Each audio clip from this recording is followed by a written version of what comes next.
Bab 01, Benua Angin Salju. Malam perlahan berganti tenang dan bintang-bintang terang mulai bermunculan. Di lereng bukit, seorang anak berusia sekitar 6 tahun berdiri dalam posisi yang aneh. Kaki anak itu terbuka lebar, jari-jari kaki menyentuh tanah dengan tumit terangkat, tangan terangkat tinggi di atas kepala, kepalanya dimiringkan ke atas, dan energi spiritual samar terus-menerus berputar di dalam tubuhnya yang kecil. Cahaya bulan bersinar, menyelimuti tubuh anak itu.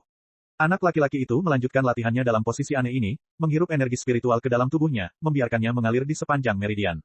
Malam perlahan berlalu. Saat cahaya bulan memudar, digantikan oleh sinar matahari pertama, anak itu perlahan menurunkan telapak tangannya. Matanya terbuka dan memperlihatkan pupil mata yang gelap dan dalam yang tampak berkilau kemasan tajam di dalamnya. Huang Xiaolong mengembuskan napas penuh udara busuk, matanya menatap matahari terbit. Sejak hari ia dilahirkan hingga hari ini, sudah 7 tahun sejak ia datang ke dunia ini. Ia mulai berlatih kitab metamorfosa tubuh sejak ia berusia 3 tahun dan sekarang 4 tahun kemudian, ia telah berhasil mencapai tahap ketiga, Palm Propping the Sky Gate. Dalam kehidupan sebelumnya, leluhurnya berlatih di bawah panji kuil Shaolin dan kitab suci metamorfosa tubuh merupakan warisan dari leluhurnya. Hingga saat ini, Huang Xiaolong tidak dapat memahami alasannya, mengapa seseorang seperti dia yang dipuji sebagai ahli bela diri pada masanya, dibawa ke dunia ini. Dan hal yang paling membuat Huang Xiaolong tertekan adalah ketika ia terbangun dalam tubuh seorang bayi yang baru lahir. Huang Xiaolong menatap lengannya yang kecil dan kurus dan tersenyum masam. Usianya baru 17 tahun, dan setelah 14 tahun bekerja keras, ia berhasil berlatih kitab metamorfosa tubuh hingga tahap ke-9, tetapi ia tidak pernah membayangkan bahwa ia akan memulai dari awal lagi. Pada saat ini, Huang Xiaolong mendengar suara langkah kaki yang lembut, datang dari arah lereng bukit. Huang Xiaolong tahu siapa orang itu tanpa harus menoleh ke belakang dan benar saja, tak lama kemudian terdengar suara lembut seperti anak kecil berteriak, "Kakak, aku tahu kau di sini untuk melihat matahari terbit. Ayah dan ibu sedang mencarimu." Huang Xiaolong menoleh ke belakang dan melihat seorang gadis kecil berusia 5 tahun yang cantik, bermata bulat besar dan rambutnya dikepang menjadi 2 kepang panjang, menaiki bukit kecil. Gadis kecil ini adalah adik perempuan Huang Xiaolong, Huang Min. Selain Huang Min, Huang Xiaolong memiliki seorang saudara lelaki lain, 3 tahun lebih muda darinya bernama Huang Xiaohai. "Ayah dan ibu mencariku," tanya Huang Xiaolong. "Ada apa?" "Aku tidak tahu." Suara Huang Min dipenuhi dengan kepolosan. "Kakak, ayo kita kembali. Jika kita terlambat, ayah dan ibu akan memukul pantatmu." Ketika Huang Xiaolong mendengar ini, dia tersenyum dan meremas pipi kecil Huang Min yang lucu sebelum berkata, "Ayo pergi." Huang Min mengusap tempat Huang Xiaolong mencubit wajah mungilnya, cemberut lalu berkata dengan kesal, "Kakak, kau benar-benar menyebalkan. Sudah kubilang, jangan cubit pipiku." Namun, saat Huang Min baru saja selesai bicara, pipinya kembali dicubit oleh Huang Xiaolong, yang tertawa terbahak-bahak saat melarikan diri. Huang Min mengejarnya sambil berteriak, mencoba mengejar. "Kakak, jangan lari." Kedua bersaudara itu bermain-main sepanjang jalan menuruni bukit hingga mereka kembali ke rumah klan Huang yang terletak di kaki bukit. Meski di kehidupan sebelumnya dia sudah berusia 17 tahun, kebersamaannya dengan adik perempuannya, Huang Min, membuat sifat kanak-kanaknya muncul. Tak lama kemudian kedua bersaudara itu sampai di kediaman klan Huang. Kembali ke istana, Huang Xiaolong langsung menuju aula utama halaman timur.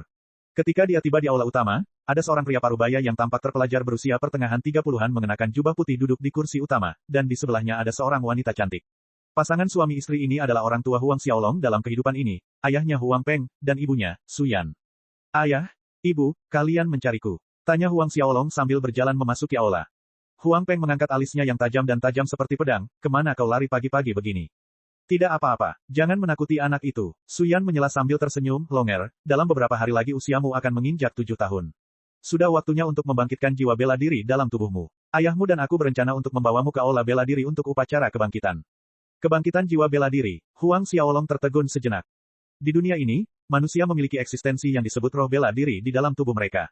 Kekuatan prajurit manusia terkait erat dengan bakat roh bela diri ini, dan mereka dinilai menjadi rendah, sedang, dan tinggi, dalam setiap tingkatan, mereka diberi peringkat 1 hingga 10. Roh bela diri yang dinilai 10 ke atas dianggap sebagai roh bela diri dengan bakat luar biasa, eksistensi yang menantang surga. Semakin tinggi bakatnya, semakin baik tubuh menyerap energi spiritual dunia dan menjadi prajurit yang kuat. Namun, ada juga orang yang terlahir tanpa jiwa bela diri atau jiwa bela diri yang lumpuh dan tidak dapat berlatih. Di dunia jiwa bela diri, orang-orang ini dicap sebagai sampah. Semangat bela diri. Sebuah cahaya melintas di mata Huang Xiaolong karena dia juga ingin tahu apakah dia memiliki semangat bela diri di tubuhnya dan jika dia memilikinya, semangat bela diri apakah itu. Dengan demikian, Huang Xiaolong dipimpin oleh Su Yan dan Huang Peng pergi ke aula bela diri di manor klan Huang. Ketika mereka tiba di area luar aula yang menakutkan itu, sudah ada banyak orang yang menunggu bersama anak-anak mereka yang ingin membangkitkan semangat bela diri. Selain Huang Xiaolong, ada juga saudara-saudara lain dari manor klan Huang yang hadir. Seorang pria parubaya yang berwibawa berdiri di tengah aula bela diri, dia memiliki wajah persegi dan alis tebal dan rapat, dan aura yang menindas terpancar darinya. Pria ini adalah kakak laki-laki Huang Peng, Huang Ming. Juga paman Huang Xiaolong, dan di sebelah Huang Ming berdiri seorang anak laki-laki seusia dengan Huang Xiaolong, putra kedua paman Huang Ming, Huang Wei, juga ada di sini untuk upacara kebangkitan jiwa bela diri. Huang Peng dan Su Yan menuntun Huang Xiaolong ke tengah aula, memberi salam pada Huang Ming. Huang Peng memanggil kakak. Huang Xiaolong mengikuti sambil memanggil paman. Ketika Huang Ming melihat bahwa yang datang adalah Huang Peng dan Su Yan, raut wajah datarnya yang tanpa ekspresi sedikit mengendur, dia mengangguk ringan dan berkata, kalian di sini. Dalam ingatan Huang Xiaolong, dia belum pernah melihat pamannya yang tertawa ini. Huang Ming bertanggung jawab atas aula hukuman dan disiplin di Huang Clan Manor, oleh karena itu, dia adalah orang yang sangat tegas. Huang Ming tidak mengucapkan sepatah kata pun setelah itu, dan Huang Peng yang mengetahui temperamen saudaranya, tidak tersinggung. Tidak lama setelah Huang Xiaolong tiba, suara tawa yang meriah terdengar dari luar aula. Saat Huang Xiaolong dan yang lainnya menoleh, seorang lelaki tua yang tampak sehat dikelilingi oleh sekelompok orang memasuki aula. Lelaki tua ini tidak lain adalah kakek Huang Xiaolong, Huang Qide, penguasa Huang Clan Manor selama 40 tahun terakhir, orang yang mendirikan Huang Clan. Tuan rumah tua, saat Huang Qide tiba, para penghuni Huang Clan Manor yang hadir di aula bergegas datang untuk memberikan penghormatan. Huang Ming, Huang Peng, dan Su Yan juga bergerak maju dengan cepat, ayah. Huang Xiaolong dan Huang Wei keduanya maju, kakek. Huang Qide tersenyum, menganggukkan kepalanya ke arah kelompok Huang Ming sebelum berbalik menghadap orang-orang Huang Clan Manor lainnya. Ia tersenyum dan berkata, jangan berdiri di atas upacara. Hari ini, aku datang hanya untuk melihat-lihat. Biasanya, Tuan Manor tua tidak akan muncul selama upacara kebangkitan roh bela diri di Balai Bela Diri. Namun, tahun ini istimewa karena Huang Wei dan Huang Xiaolong. Karena itu, Tuan Manor tua keluar dari tempat peristirahatannya yang tertutup lebih awal dari yang direncanakan. Huang Qide melangkah ke depan aula utama, matanya menyapu kerumunan di aula tersebut sebelum akhirnya berhenti pada seorang lelaki tua berjubah abu-abu yang berdiri di sampingnya, sambil tertawa ramah. Huang Qide berkata, karena semua orang sudah ada di sini, mari kita mulai. Baik, Tuan Manor. Lelaki tua berjubah abu-abu itu menjawab dengan hormat, lalu berjalan ke tengah aula. Orang tua berjubah abu-abu itu adalah kepala pelayan Huang Clan Manor, Chen Ying. Huang Xiaolong mendengar ayahnya mengatakan Chen Ying telah menjadi pengikut kakek Huang Qide sejak lama bahkan sebelum Huang Qide mendirikan Huang Clan Manor, dia sudah berada di sisi kakek. Chen Ying berdiri di tengah aula, sebuah cahaya bersinar di tangannya, menyebarkan kekuatan yang luar biasa ke seluruh aula. Mata Huang Xiaolong berbinar, apakah ini kekuatan ki pertempuran prajurit tingkat ke-9? Begitu kuat, bahkan dengan kekuatan kehidupan sebelumnya, setelah berlatih kitab metamorfosis tubuh hingga tahap ke-9, dia tetap tidak akan menjadi lawan Chen Ying. Saat Chen Ying menyalurkan ki pertempurannya, tiba-tiba, di tengah aula, sebuah pola heksagonal terang bersinar, membentuk seberkas cahaya. Huang Wei, kamu duluan. Huang Qide memandang ke arah Huang Wei. Baik, kakek. Huang Wei menjawab dan melangkah maju ke arah sinar cahaya berpola heksagonal. Saat sinar cahaya itu jatuh pada Huang Wei, fokus semua orang di aula tertuju pada Huang Wei yang kini berdiri di dalam sinar cahaya itu. Wajah Huang Ming yang selalu tanpa ekspresi menunjukkan sedikit ketegangan saat ia memperhatikan putranya. Sinar cahaya itu melilit Huang Wei untuk sesaat sebelum cahaya hitam mengambil alih, dan menyelimuti Huang Wei. Akhirnya, bayangan hitam seekor harimau perlahan muncul dari belakang Huang Wei. Itu adalah harimau hitam dengan 3 mata. Saat bentuk harimau hitam itu mengembun dan menjadi lebih nyata, raungan harimau yang ganas bergema di aula utama. Semua orang tercengang. Huang Qide menatap bayangan hitam samar di belakang cucunya Huang Wei, matanya bersinar terang saat dia tertawa lebar, sangat senang. Ini adalah roh bela diri tingkat 10, harimau hitam bermata 3. Kepala pelayan Chen Ying berteriak dengan suara gemetar. Roh bela diri harimau hitam bermata 3 dianggap sebagai salah satu roh bela diri teratas di antara roh bela diri tingkat tinggi, roh ini paling dekat dengan roh bela diri berbakat luar biasa. Roh bela diri Huang Wei ternyata adalah roh bela diri tingkat 10, harimau hitam bermata 3. Bab 1, Benua Angin Salju. Malam perlahan berganti tenang dan bintang-bintang terang mulai bermunculan. Di lereng bukit, seorang anak berusia sekitar 6 tahun berdiri dalam posisi yang aneh. Kaki anak itu terentang, jari-jari kaki menyentuh tanah dengan tumit terangkat, tangan terangkat tinggi di atas kepala, kepalanya dimiringkan ke atas, dan energi spiritual samar terus-menerus berputar di dalam tubuhnya yang kecil. Cahaya bulan bersinar, menyelimuti tubuh anak itu. Anak laki-laki itu melanjutkan latihannya dalam posisi aneh ini, menghirup energi spiritual ke dalam tubuhnya, membiarkannya mengalir di sepanjang meridiannya. Malam perlahan berlalu. Saat cahaya bulan memudar, digantikan oleh sinar matahari pertama, anak itu perlahan menurunkan telapak tangannya. Matanya terbuka dan memperlihatkan pupil mata yang gelap dan dalam yang tampak berkilau kemasan tajam di dalamnya. Huang Xiaolong mengembuskan napas penuh udara busuk, matanya menatap matahari terbit. Sejak hari ia dilahirkan hingga hari ini, sudah 7 tahun sejak ia datang ke dunia ini. Ia mulai berlatih kitab metamorfosa tubuh pada usia 3 tahun. Sekarang 4 tahun kemudian, ia telah berhasil mencapai tahap ketiga, Palm Propping the Sky Gate. Dalam kehidupan sebelumnya, leluhurnya telah berlatih di bawah Panji Kuil Shaolin dan kitab metamorfosa tubuh merupakan warisan dari leluhurnya. Hingga saat ini, Huang Xiaolong tidak dapat memahami alasan mengapa seseorang seperti dia, yang dipuji sebagai ahli bela diri pada masanya, dibawa ke dunia ini. Dan hal yang paling membuat Huang Xiaolong tertekan adalah ketika ia terbangun dalam tubuh seorang bayi yang baru lahir. Huang Xiaolong menatap lengannya yang kecil dan kurus dan tersenyum masam. Dia telah mencapai usia 17 tahun di kehidupan sebelumnya, dan setelah 14 tahun bekerja keras, dia berhasil berlatih kitab metamorfosis tubuh hingga tahap ke-9, tetapi dia tidak pernah membayangkan bahwa dia harus memulai dari awal lagi. Pada saat ini, Huang Xiaolong mendengar suara langkah kaki yang pelan dari arah lereng bukit. Huang Xiaolong tahu siapa orang itu tanpa harus menoleh ke belakang dan benar saja, tak lama kemudian terdengar suara lembut seperti anak kecil berteriak, "Kakak, aku tahu kau di sini untuk melihat matahari terbit. Ayah dan ibu sedang mencarimu." Huang Xiaolong menoleh dan melihat seorang gadis kecil berusia 5 tahun yang cantik dengan mata bulat besar dan rambut dikepang menjadi 2 kepang panjang, berjalan mendaki bukit kecil. Gadis kecil ini adalah saudara perempuan Huang Xiaolong, Huang Min. Selain Huang Min, Huang Xiaolong memiliki seorang saudara lelaki lain, 3 tahun lebih muda darinya bernama Huang Xiaohai. "Ibu dan ayah mencariku," tanya Huang Xiaolong. "Ada apa?" "Aku tidak tahu." Suara Huang Min dipenuhi dengan kepolosan. "Kakak, ayo kita kembali. Jika kita terlambat, ibu dan ayah akan memukul pantatmu." Ketika Huang Xiaolong mendengar ini, dia tersenyum dan meremas pipi kecil Huang Min yang lucu sebelum berkata, "Ayo pergi." Huang Min mengusap tempat Huang Xiaolong mencubit wajah mungilnya, cemberut lalu berkata dengan kesal, "Kakak, kau benar-benar menyebalkan. Sudah kubilang, jangan cubit pipiku." Namun, saat Huang Min baru saja selesai berbicara, pipinya kembali dicubit oleh Huang Xiaolong, yang tertawa terbahak-bahak saat melarikan diri. Huang Min mengejarnya sambil berteriak, mencoba mengejar. "Kakak, jangan lari." Kedua bersaudara itu bermain-main sepanjang jalan menuruni bukit hingga mereka tiba di rumah klan Huang yang terletak di kaki bukit. Meski di kehidupan sebelumnya dia sudah berusia 17 tahun, kebersamaannya dengan adik perempuannya, Huang Min, membuat sifat kanak-kanaknya muncul. Tak lama kemudian kedua bersaudara itu sampai di kediaman klan Huang. Kembali ke istana, Huang Xiaolong langsung menuju aula utama halaman timur. Ketika dia tiba di aula utama, ada seorang pria parubaya yang tampak terpelajar berusia pertengahan 30-an mengenakan jubah putih, duduk di kursi utama.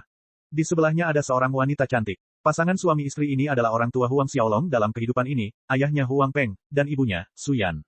"Ayah, ibu, kalian mencariku?" tanya Huang Xiaolong sambil berjalan memasuki aula. Huang Peng mengangkat alisnya yang tajam dan tajam seperti pedang, "Kemana kau lari pagi-pagi begini?" "Tidak apa-apa, jangan menakuti anak itu." Su Yan menyela sambil tersenyum, "Longer, dalam beberapa hari lagi usiamu akan menginjak 7 tahun. Sudah waktunya untuk membangkitkan jiwa bela diri dalam tubuhmu. Ayahmu dan aku berencana untuk membawamu ke aula bela diri untuk upacara kebangkitan." Kebangkitan jiwa bela diri, Huang Xiaolong tertegun sejenak. Di dunia ini, manusia memiliki eksistensi yang disebut roh bela diri di dalam tubuh mereka. Kekuatan prajurit manusia terkait erat dengan bakat roh bela diri ini, dan mereka dinilai menjadi rendah, sedang, dan tinggi. Roh bela diri yang dinilai 10 ke atas dianggap sebagai roh bela diri dengan bakat luar biasa, eksistensi yang menantang surga. Semakin tinggi bakat seseorang, semakin baik bagi tubuh mereka untuk menyerap energi spiritual dunia dan menjadi prajurit yang kuat.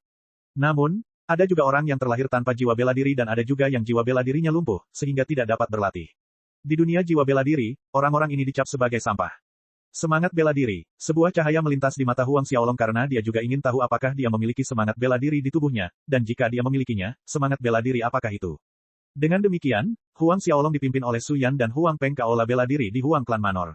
Ketika mereka tiba di area luar aula suci, sudah ada banyak orang yang menunggu bersama anak-anak mereka yang ingin membangkitkan semangat bela diri mereka. Selain Huang Xiaolong, ada juga saudara-saudara lain dari Huang Klan Manor yang hadir. Seorang pria parubaya yang berwibawa berdiri di tengah aula bela diri, ia memiliki wajah persegi dan alis tebal dan rapat, serta memancarkan aura yang menindas. Pria ini adalah kakak laki-laki Huang Peng, Huang Ming. Ia juga paman tertua Huang Xiaolong. Di sebelah Huang Ming berdiri seorang anak laki-laki seusia dengan Huang Xiaolong, putra kedua paman tertua Huang Ming, Huang Wei, yang juga hadir di sini untuk upacara kebangkitan jiwa bela diri. Huang Peng dan Su Yan membawa Huang Xiaolong ke tengah aula. Menyambut Huang Ming, Huang Peng memanggil, "Kakak." Huang Xiaolong mengikuti mereka dan memanggil, "Paman tertua." Ketika Huang Ming melihat bahwa yang datang adalah Huang Peng dan Su Yan, raut wajah datarnya yang tanpa ekspresi sedikit mengendur, dia mengangguk ringan dan berkata, "Kalian di sini." Menurut ingatan Huang Xiaolong, dia belum pernah melihat pamannya yang tertawa ini. Huang Ming bertanggung jawab atas aula hukuman dan disiplin di Huang Klan Manor, oleh karena itu, dia adalah orang yang sangat tegas. Huang Ming tidak mengucapkan sepatah kata pun setelah itu, dan Huang Peng yang mengetahui temperamen saudaranya, tidak tersinggung. Tidak lama setelah Huang Xiaolong tiba, suara tawa yang meriah terdengar dari luar aula. Saat Huang Xiaolong dan yang lainnya menoleh, seorang lelaki tua yang tampak sehat dikelilingi oleh sekelompok orang memasuki aula.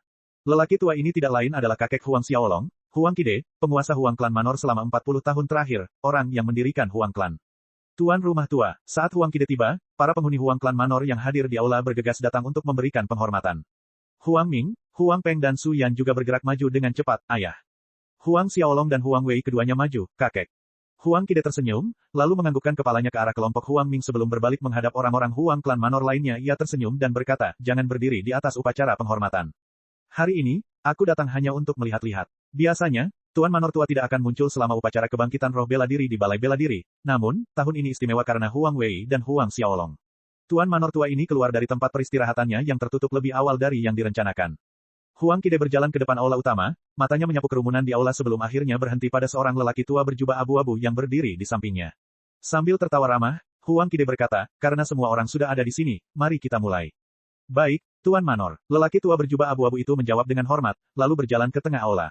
Orang tua berjubah abu-abu itu adalah kepala pelayan Huang Klan Manor, Chen Ying. Huang Xiaolong mendengar ayahnya berkata bahwa Chen Ying telah lama menjadi pengikut kakek Huang Qide bahkan sebelum Huang Qide mendirikan Huang Klan Manor, dia sudah berada di sisi kakek. Chen Ying berdiri di tengah aula, sebuah cahaya bersinar di tangannya, menyebarkan kekuatan yang luar biasa ke seluruh aula. Mata Huang Xiaolong berbinar, apakah ini kekuatan ki pertempuran prajurit tingkat ke-9? Begitu kuat, bahkan dengan kekuatan kehidupan sebelumnya, setelah berlatih kitab metamorfosis tubuh hingga tahap ke-9, dia tetap tidak akan menjadi lawan Chen Ying. Saat Chen Ying menyalurkan ki pertempurannya, tiba-tiba, di tengah aula, sebuah pola heksagonal terang bersinar, membentuk seberkas cahaya. Huang Wei, kamu duluan. Huang Qide memandang ke arah Huang Wei. Ya, kakek. Huang Wei menjawab dan melangkah maju ke arah sinar cahaya berpola heksagonal. Saat sinar cahaya itu jatuh pada Huang Wei, semua orang di aula itu fokus pada Huang Wei yang kini berdiri di dalam sinar cahaya itu. Wajah Huang Ming yang biasanya tanpa ekspresi menunjukkan sedikit ketegangan saat ia memperhatikan putranya. Sinar cahaya itu menyelimuti Huang Wei sesaat sebelum cahaya hitam mengambil alih, menyelimuti Huang Wei. Akhirnya, bayangan hitam seekor harimau perlahan muncul dari belakang Huang Wei. Itu adalah harimau hitam dengan 3 mata. Saat bentuk harimau hitam itu mengembun dan menjadi lebih nyata, raungan harimau yang ganas bergema di aula utama. Semua orang tercengang. Huang Qide menatap bayangan hitam samar di belakang cucunya Huang Wei, matanya bersinar terang saat dia tertawa lebar, sangat senang. Ini adalah roh bela diri tingkat 10, harimau hitam bermata 3. Kepala pelayan Chen Ying berteriak dengan suara gemetar. Roh bela diri harimau hitam bermata 3 dianggap sebagai salah satu roh bela diri teratas di antara roh bela diri tingkat tinggi, roh ini paling dekat dengan roh bela diri berbakat luar biasa. Jiwa bela diri Huang Wei ternyata adalah jiwa bela diri tingkat 10, harimau hitam bermata 3. Bab 2, Semangat Bela Diri Kelas 7.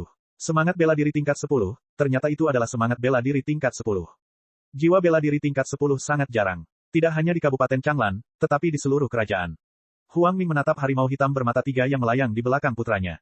Kedua tangannya terkepal erat, nyaris tak mampu menahan kegembiraan yang dirasakannya saat itu. Meski begitu, tubuhnya sedikit gemetar. Tawa Huang Qide terus bergema di aula untuk beberapa saat. Dia tidak menyangka kunjungan dadakannya ke aula bela diri akan memberinya kejutan yang luar biasa. Bagus, bagus, bagus. Huang Qide mengulang kata, bagus 3 kali sambil tersenyum lebar. Sambil menarik napas dalam-dalam, dia menenangkan diri sambil berusaha menekan kegembiraan di hatinya. Matanya penuh dengan kegembiraan saat dia menatap penuh kasih pada cucunya yang memiliki jiwa bela diri tingkat 10. Dia percaya dengan dukungan dan sumber daya kultivasi yang disediakan oleh Huang Klan Manor, prestasi Huang Wei pasti akan melampauinya, memungkinkan cucunya mencapai alam yang diimpikannya sepanjang hidupnya. Pada saat ini, Huang Peng berjalan ke arah Huang Ming untuk mengucapkan selamat, selamat, kakak. Huang Ming menatap wajah Huang Peng yang tulus, lalu menepuk bahu Huang Peng dan berkata, terima kasih, kakak kedua. Kita tunggu saja, Xiaolong belum membangkitkan jiwa bela dirinya, ada kemungkinan dia juga memiliki jiwa bela diri tingkat 10. Namun, mereka yang mendengar ini mengerti bahwa itu hanya kata-kata penghiburan. Bagaimanapun, jiwa bela diri tingkat 10 bukanlah kubis putih. Di aula besar, para tetua istana klan Huang dan beberapa pengurus sibuk memberi ucapan selamat kepada Huang Ming. Weier, kemarilah. Pada saat ini, Huang Qide, yang berdiri di tengah aula, tertawa sambil melambaikan tangan ke arah Huang Wei. Ya, kakek, jawab Huang Wei. Sebelum tiba di samping Huang Qide, dia lewat di depan Huang Xiaolong, dan matanya tanpa sengaja menyapu Huang Xiaolong, membawa kepuasan diri dan kesombongan yang jelas. Pertukaran kecil ini tidak diperhatikan oleh orang lain, namun tidak luput dari persepsi Huang Xiaolong. Semangat bela diri tingkat 10, Huang Xiaolong dengan tenang balas menatapnya. Meskipun Huang Wei adalah sepupunya, mereka berdua tidak dekat. 2 tahun lalu, Huang Wei dan beberapa anak tetua lainnya menindas saudara perempuannya, Huang Min, dan secara kebetulan, Huang Xiaolong juga ada di sana. Jadi, akibatnya tidak perlu dijelaskan. Huang Wei dan beberapa anak tetua dipukuli dengan menyedihkan. Sejak saat itu, Huang Wei menyimpan dendam. Huang Wei berjalan mendekat dan berdiri di depan kakeknya. Tangan Huang Qide terulur untuk mengusap kepala Huang Wei, tersenyum dan penuh kasih sayang. Sambil tertawa, dia menoleh ke Huang Ming dan berkata, Huang Ming, kamu telah melahirkan cucu yang luar biasa. Di sisi lain, Huang Ming merasa sedikit malu saat mendengar pujian ayahnya. Ayah, tidakkah menurutmu sebaiknya kita lanjutkan saja upacara kebangkitan ini? Huang Qide mengangguk setuju, ini bukan saat yang tepat untuk membahas masalah ini. Sambil tersenyum ramah, dia berkata, baiklah, mari kita lanjutkan upacara kebangkitan. Setelah Huang Wei, giliran Huang Xiaolong. Ketika Huang Qide berbicara, para tetua, pengurus, dan murid tidak dapat menahan diri untuk tidak menoleh ke arah Huang Xiaolong. Huang Wei sebagai salah satu cucu Huang Qide memiliki jiwa bela diri tingkat 10. Bagaimana dengan Huang Xiaolong? Disaksikan oleh para anggota klan yang berkumpul, Huang Xiaolong dengan tenang melangkah ke arah sinar cahaya berpola segi 6. Huang Peng dan Su Yan tak kuasa menahan diri untuk tidak berpegangan tangan dengan gugup, bahkan detak jantung mereka pun semakin cepat saat melihat putra mereka melangkah ke dalam sorotan cahaya heksagonal. Huang Xiaolong tidak tinggal lama di dalam area yang dipenuhi sinar cahaya itu. Sama seperti Huang Wei, cahaya hitam juga muncul di sekitar tubuh Huang Xiaolong. Melihat pemandangan ini, kerumunan itu menatap kosong, dan kemudian cahaya biru tiba-tiba muncul di samping cahaya hitam itu. Dua cahaya berbeda berkedip-kedip sebentar-sebentar, memancarkan sensasi jahat. Kemudian, bayangan hitam dan bayangan biru muncul di belakang kepala Huang Xiaolong. Semua orang melihat makhluk seperti ular yang memiliki dua kepala, satu dengan kepala hitam, yang lain dengan kepala biru. Orang-orang di sekitarnya saling bertukar pandang. Roh bela diri ular berkepala dua. Dalam pengetahuan mereka tentang roh-roh bela diri tipe binatang, ular berkepala dua itu berwarna merah atau kuning, tetapi ular berkepala dua ini muncul dalam warna hitam dan biru. Huang Qide menatap roh bela diri di belakang Huang Xiaolong, matanya yang bingung diwarnai dengan sedikit kekecewaan. Menurut pendapatnya, roh bela diri cucu ini tidak lain adalah variasi dari roh bela diri ular berkepala dua. Beberapa murid Huang klan Manor juga memiliki berbagai jenis roh bela diri. Oleh karena itu, munculnya roh bela diri variasi bukanlah hal yang aneh. Meskipun ular berkepala dua tingkat 7 dianggap sebagai roh bela diri tingkat tinggi, dibandingkan dengan harimau hitam bermata 3 milik Huang Wei, perbedaannya seperti langit dan bumi. Huang Peng dan Su Yan menatap roh bela diri yang melayang di belakang putra mereka, ekspresi Huang Peng tidak berbeda dari Huang Qide. Meskipun dibandingkan dengan sebagian besar orang klan, bakat roh bela diri tingkat 7 dianggap tinggi, Huang Peng masih sedikit kecewa dengan hasilnya. Orang tua mana yang tidak menginginkan yang terbaik untuk anak-anaknya? Tuan Istana Tua, apa pendapatmu? Kepala pelayan Chen Ying tak dapat menahan diri untuk tidak merujuk pada Huang Qide. Huang Qide mendeklarasikan, variasi ular berkepala dua, semangat bela diri tingkat 7. Semua tetua dan pengurus yang hadir di aula kuil menganggukkan kepala, tampaknya setuju dengan keputusan tuan rumah tua. Semangat bela diri tingkat 7, variasi dari ular berkepala dua. Huang Xiaolong melangkah keluar dari sinar cahaya berpola heksagonal, wajahnya tenang. Hanya dia yang tahu semangat bela dirinya tidak sesederhana variasi ular berkepala dua. Melihat semangat bela diri Huang Xiaolong hanya berupa ular berkepala dua varian tingkat 7, mulut Huang Wei melengkung membentuk seringai mengejek, tatapannya provokatif saat diarahkan pada Huang Xiaolong. Huang Xiaolong tentu saja menyadari tatapan mata Huang Wei yang provokatif, tetapi dia tidak keberatan sedikit pun, karena dia terlalu malas untuk bermain-main dengan anak kecil. Anak setelah Huang Xiaolong adalah putra tetua Zhou Guang, Zhou Suedong. Zhou Suedong adalah salah satu anak dari keluarga Huang yang dipukuli Huang Xiaolong karena menindas Huang Min. Dengan sangat cepat, roh bela diri Zhou Suedong terungkap sebagai roh bela diri tingkat 6- serigala bermata darah. Satu persatu, lebih dari selusin anak-anak Huang klan Manor melangkah ke dalam sinar cahaya dan roh bela diri mereka terbangun. Kebanyakan dari mereka memiliki roh bela diri tingkat 4, beberapa memiliki roh bela diri tingkat 5, dan bahkan beberapa memiliki roh bela diri tingkat 6. Ada sejumlah roh bela diri yang tidak berguna dan yang tingkatnya rendah juga. Dalam babak upacara kebangkitan jiwa bela diri ini, meskipun jiwa bela diri Huang Xiaolong berada di posisi kedua, tidak ada banyak perbedaan. Ia dan anak-anak Huang klan Manor lainnya hanyalah pertunjukan sampingan, dibayangi oleh jiwa bela diri tingkat 10 Huang Wei. Setelah upacara kebangkitan berakhir, Huang Qide tersenyum dan berkata kepada Huang Ming, Huang Peng, dan para tetua lainnya yang hadir, saya pribadi akan menasihati latihan Huang Wei mulai sekarang. Secara pribadi memberi saran, semua orang tercengang. Baik, ayah, wajah Huang Ming berseri-seri, langsung setuju. Melihat putranya sendiri, Huang Peng mendesah menyesal dalam hatinya setelah mendengar rencana ayahnya untuk mengawasi kultivasi Huang Wei secara pribadi. Setelah beberapa saat, kerumunan bubar dan balai bela diri ditutup. Kembali ke halaman timur, hati Su Yan dipenuhi dengan ketidakpuasan, bagaimana ayah bisa bersikap pilih kasih seperti itu. Dia ingin mengawasi latihan Huang Wei secara pribadi. Bagaimana dengan Xiaolong kita, bukankah Xiaolong adalah cucunya? Huang Peng mengerutkan kening dan melambaikan tangannya, suaranya berat saat berkata, jangan bahas ini lagi. Tidak seorang pun diizinkan untuk mengungkit masalah ini di masa mendatang. Namun dalam hatinya dia juga merasa sedih, tetapi dengan semangat bela diri tingkat 10 Huang Wei, wajar saja jika ayahnya ingin melakukannya. Xiaolong, bakatmu juga bagus. Berusahalah lebih keras dalam latihanmu, mencapai prajurit tingkat 8 tidak akan sulit bagimu. Huang Peng menoleh ke arah Huang Xiaolong dan mencoba menghiburnya. Saya mengerti, ayah. Huang Xiaolong membuka mulutnya, ingin memberitahu Huang Peng dan Su Yan bahwa jiwa bela dirinya seharusnya tidak berada di tingkat 7. Pada akhirnya, dia hanya bisa menjawab seperti itu dan tidak mengatakan apa-apa lagi. Sebelum Huang Xiaolong pergi, Huang Peng memberinya teknik kultivasi untuk melatih ki pertempuran dan menjelaskan poin-poin penting yang harus diperhatikan Huang Xiaolong selama latihan. Huang Xiaolong mendengarkan dengan saksama dan menghafalnya dalam hati. Setelah meninggalkan aula utama halaman timur, Huang Xiaolong kembali ke halaman kecilnya sendiri dan mulai melatih ki pertempurannya sesuai dengan teknik kultivasi yang diberikan ayahnya. Ia duduk di tempat tidur dan mulai menyerap energi spiritual dunia sesuai dengan instruksi tingkat pertama. Saat Huang Xiaolong menggunakan teknik kultivasi, roh bela dirinya muncul dari tubuhnya, ular berkepala dua yang berwujud seperti ular muncul di belakang Huang Xiaolong. Ular berkepala dua yang disebut tingkat 7 itu tiba-tiba merentangkan rahangnya lebar-lebar dan melahap energi spiritual di sekitarnya dengan kecepatan yang mengerikan, menarik energi spiritual di sekitar Huang Xiaolong. Energi spiritual yang dilahap ular berkepala dua mengalir ke tubuh Huang Xiaolong, mengalir di sepanjang meridian dan berangsur-angsur berubah menjadi ki pertempuran. Malam perlahan datang, cahaya bulan bersinar melalui jendela halaman kecil. Beberapa saat kemudian, Huang Xiaolong membuka matanya. Wajahnya menunjukkan ekspresi yang sangat aneh. Sebelumnya, Ia mengikuti instruksi dari teknik kultivasi yang diberikan ayahnya, lapisan pertama teknik kultivasi Xuan Qin, untuk memadatkan ki pertempurannya dengan mengalirkan energi spiritual di sepanjang meridian. Ia berhasil mengarahkan aliran energi spiritual untuk satu putaran penuh tanpa hambatan atau kesulitan. Dalam beberapa jam ini, dia tidak hanya berhasil mengubah energi spiritual menjadi ki pertempuran, dia juga berhasil menembus ke prajurit tingkat pertama.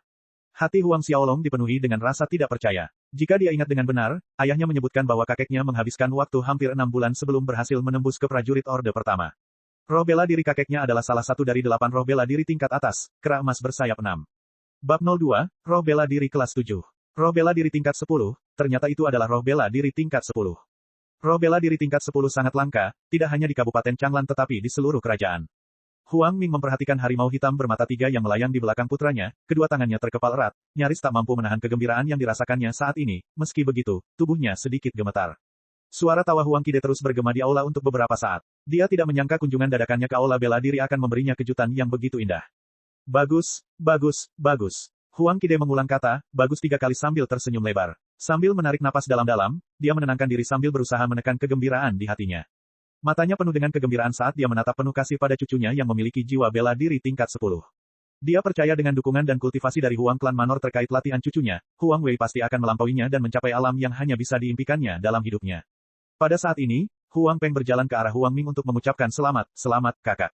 Huang Ming menatap wajah Huang Peng yang tulus, Huang Ming menepuk bahu Huang Peng dan berkata, terima kasih, kakak kedua.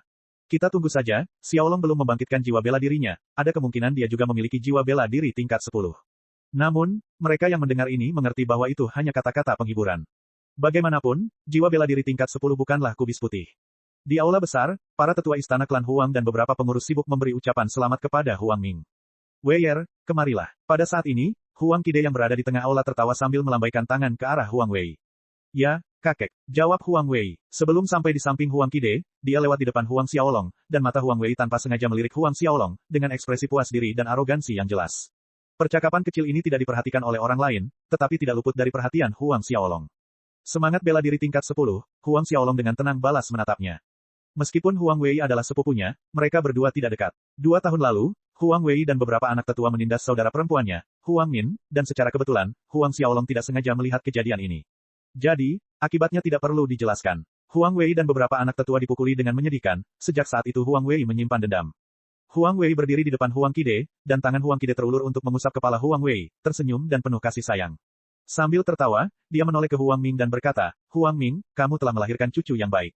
Di sisi lain, mendengarkan pujian ayahnya, Huang Ming merasa sedikit malu. Ayah, tidakkah menurutmu sebaiknya kita lanjutkan saja upacara kebangkitan ini? Huang Qide mengangguk tanda setuju, ini bukan saat yang tepat untuk membahas masalah ini.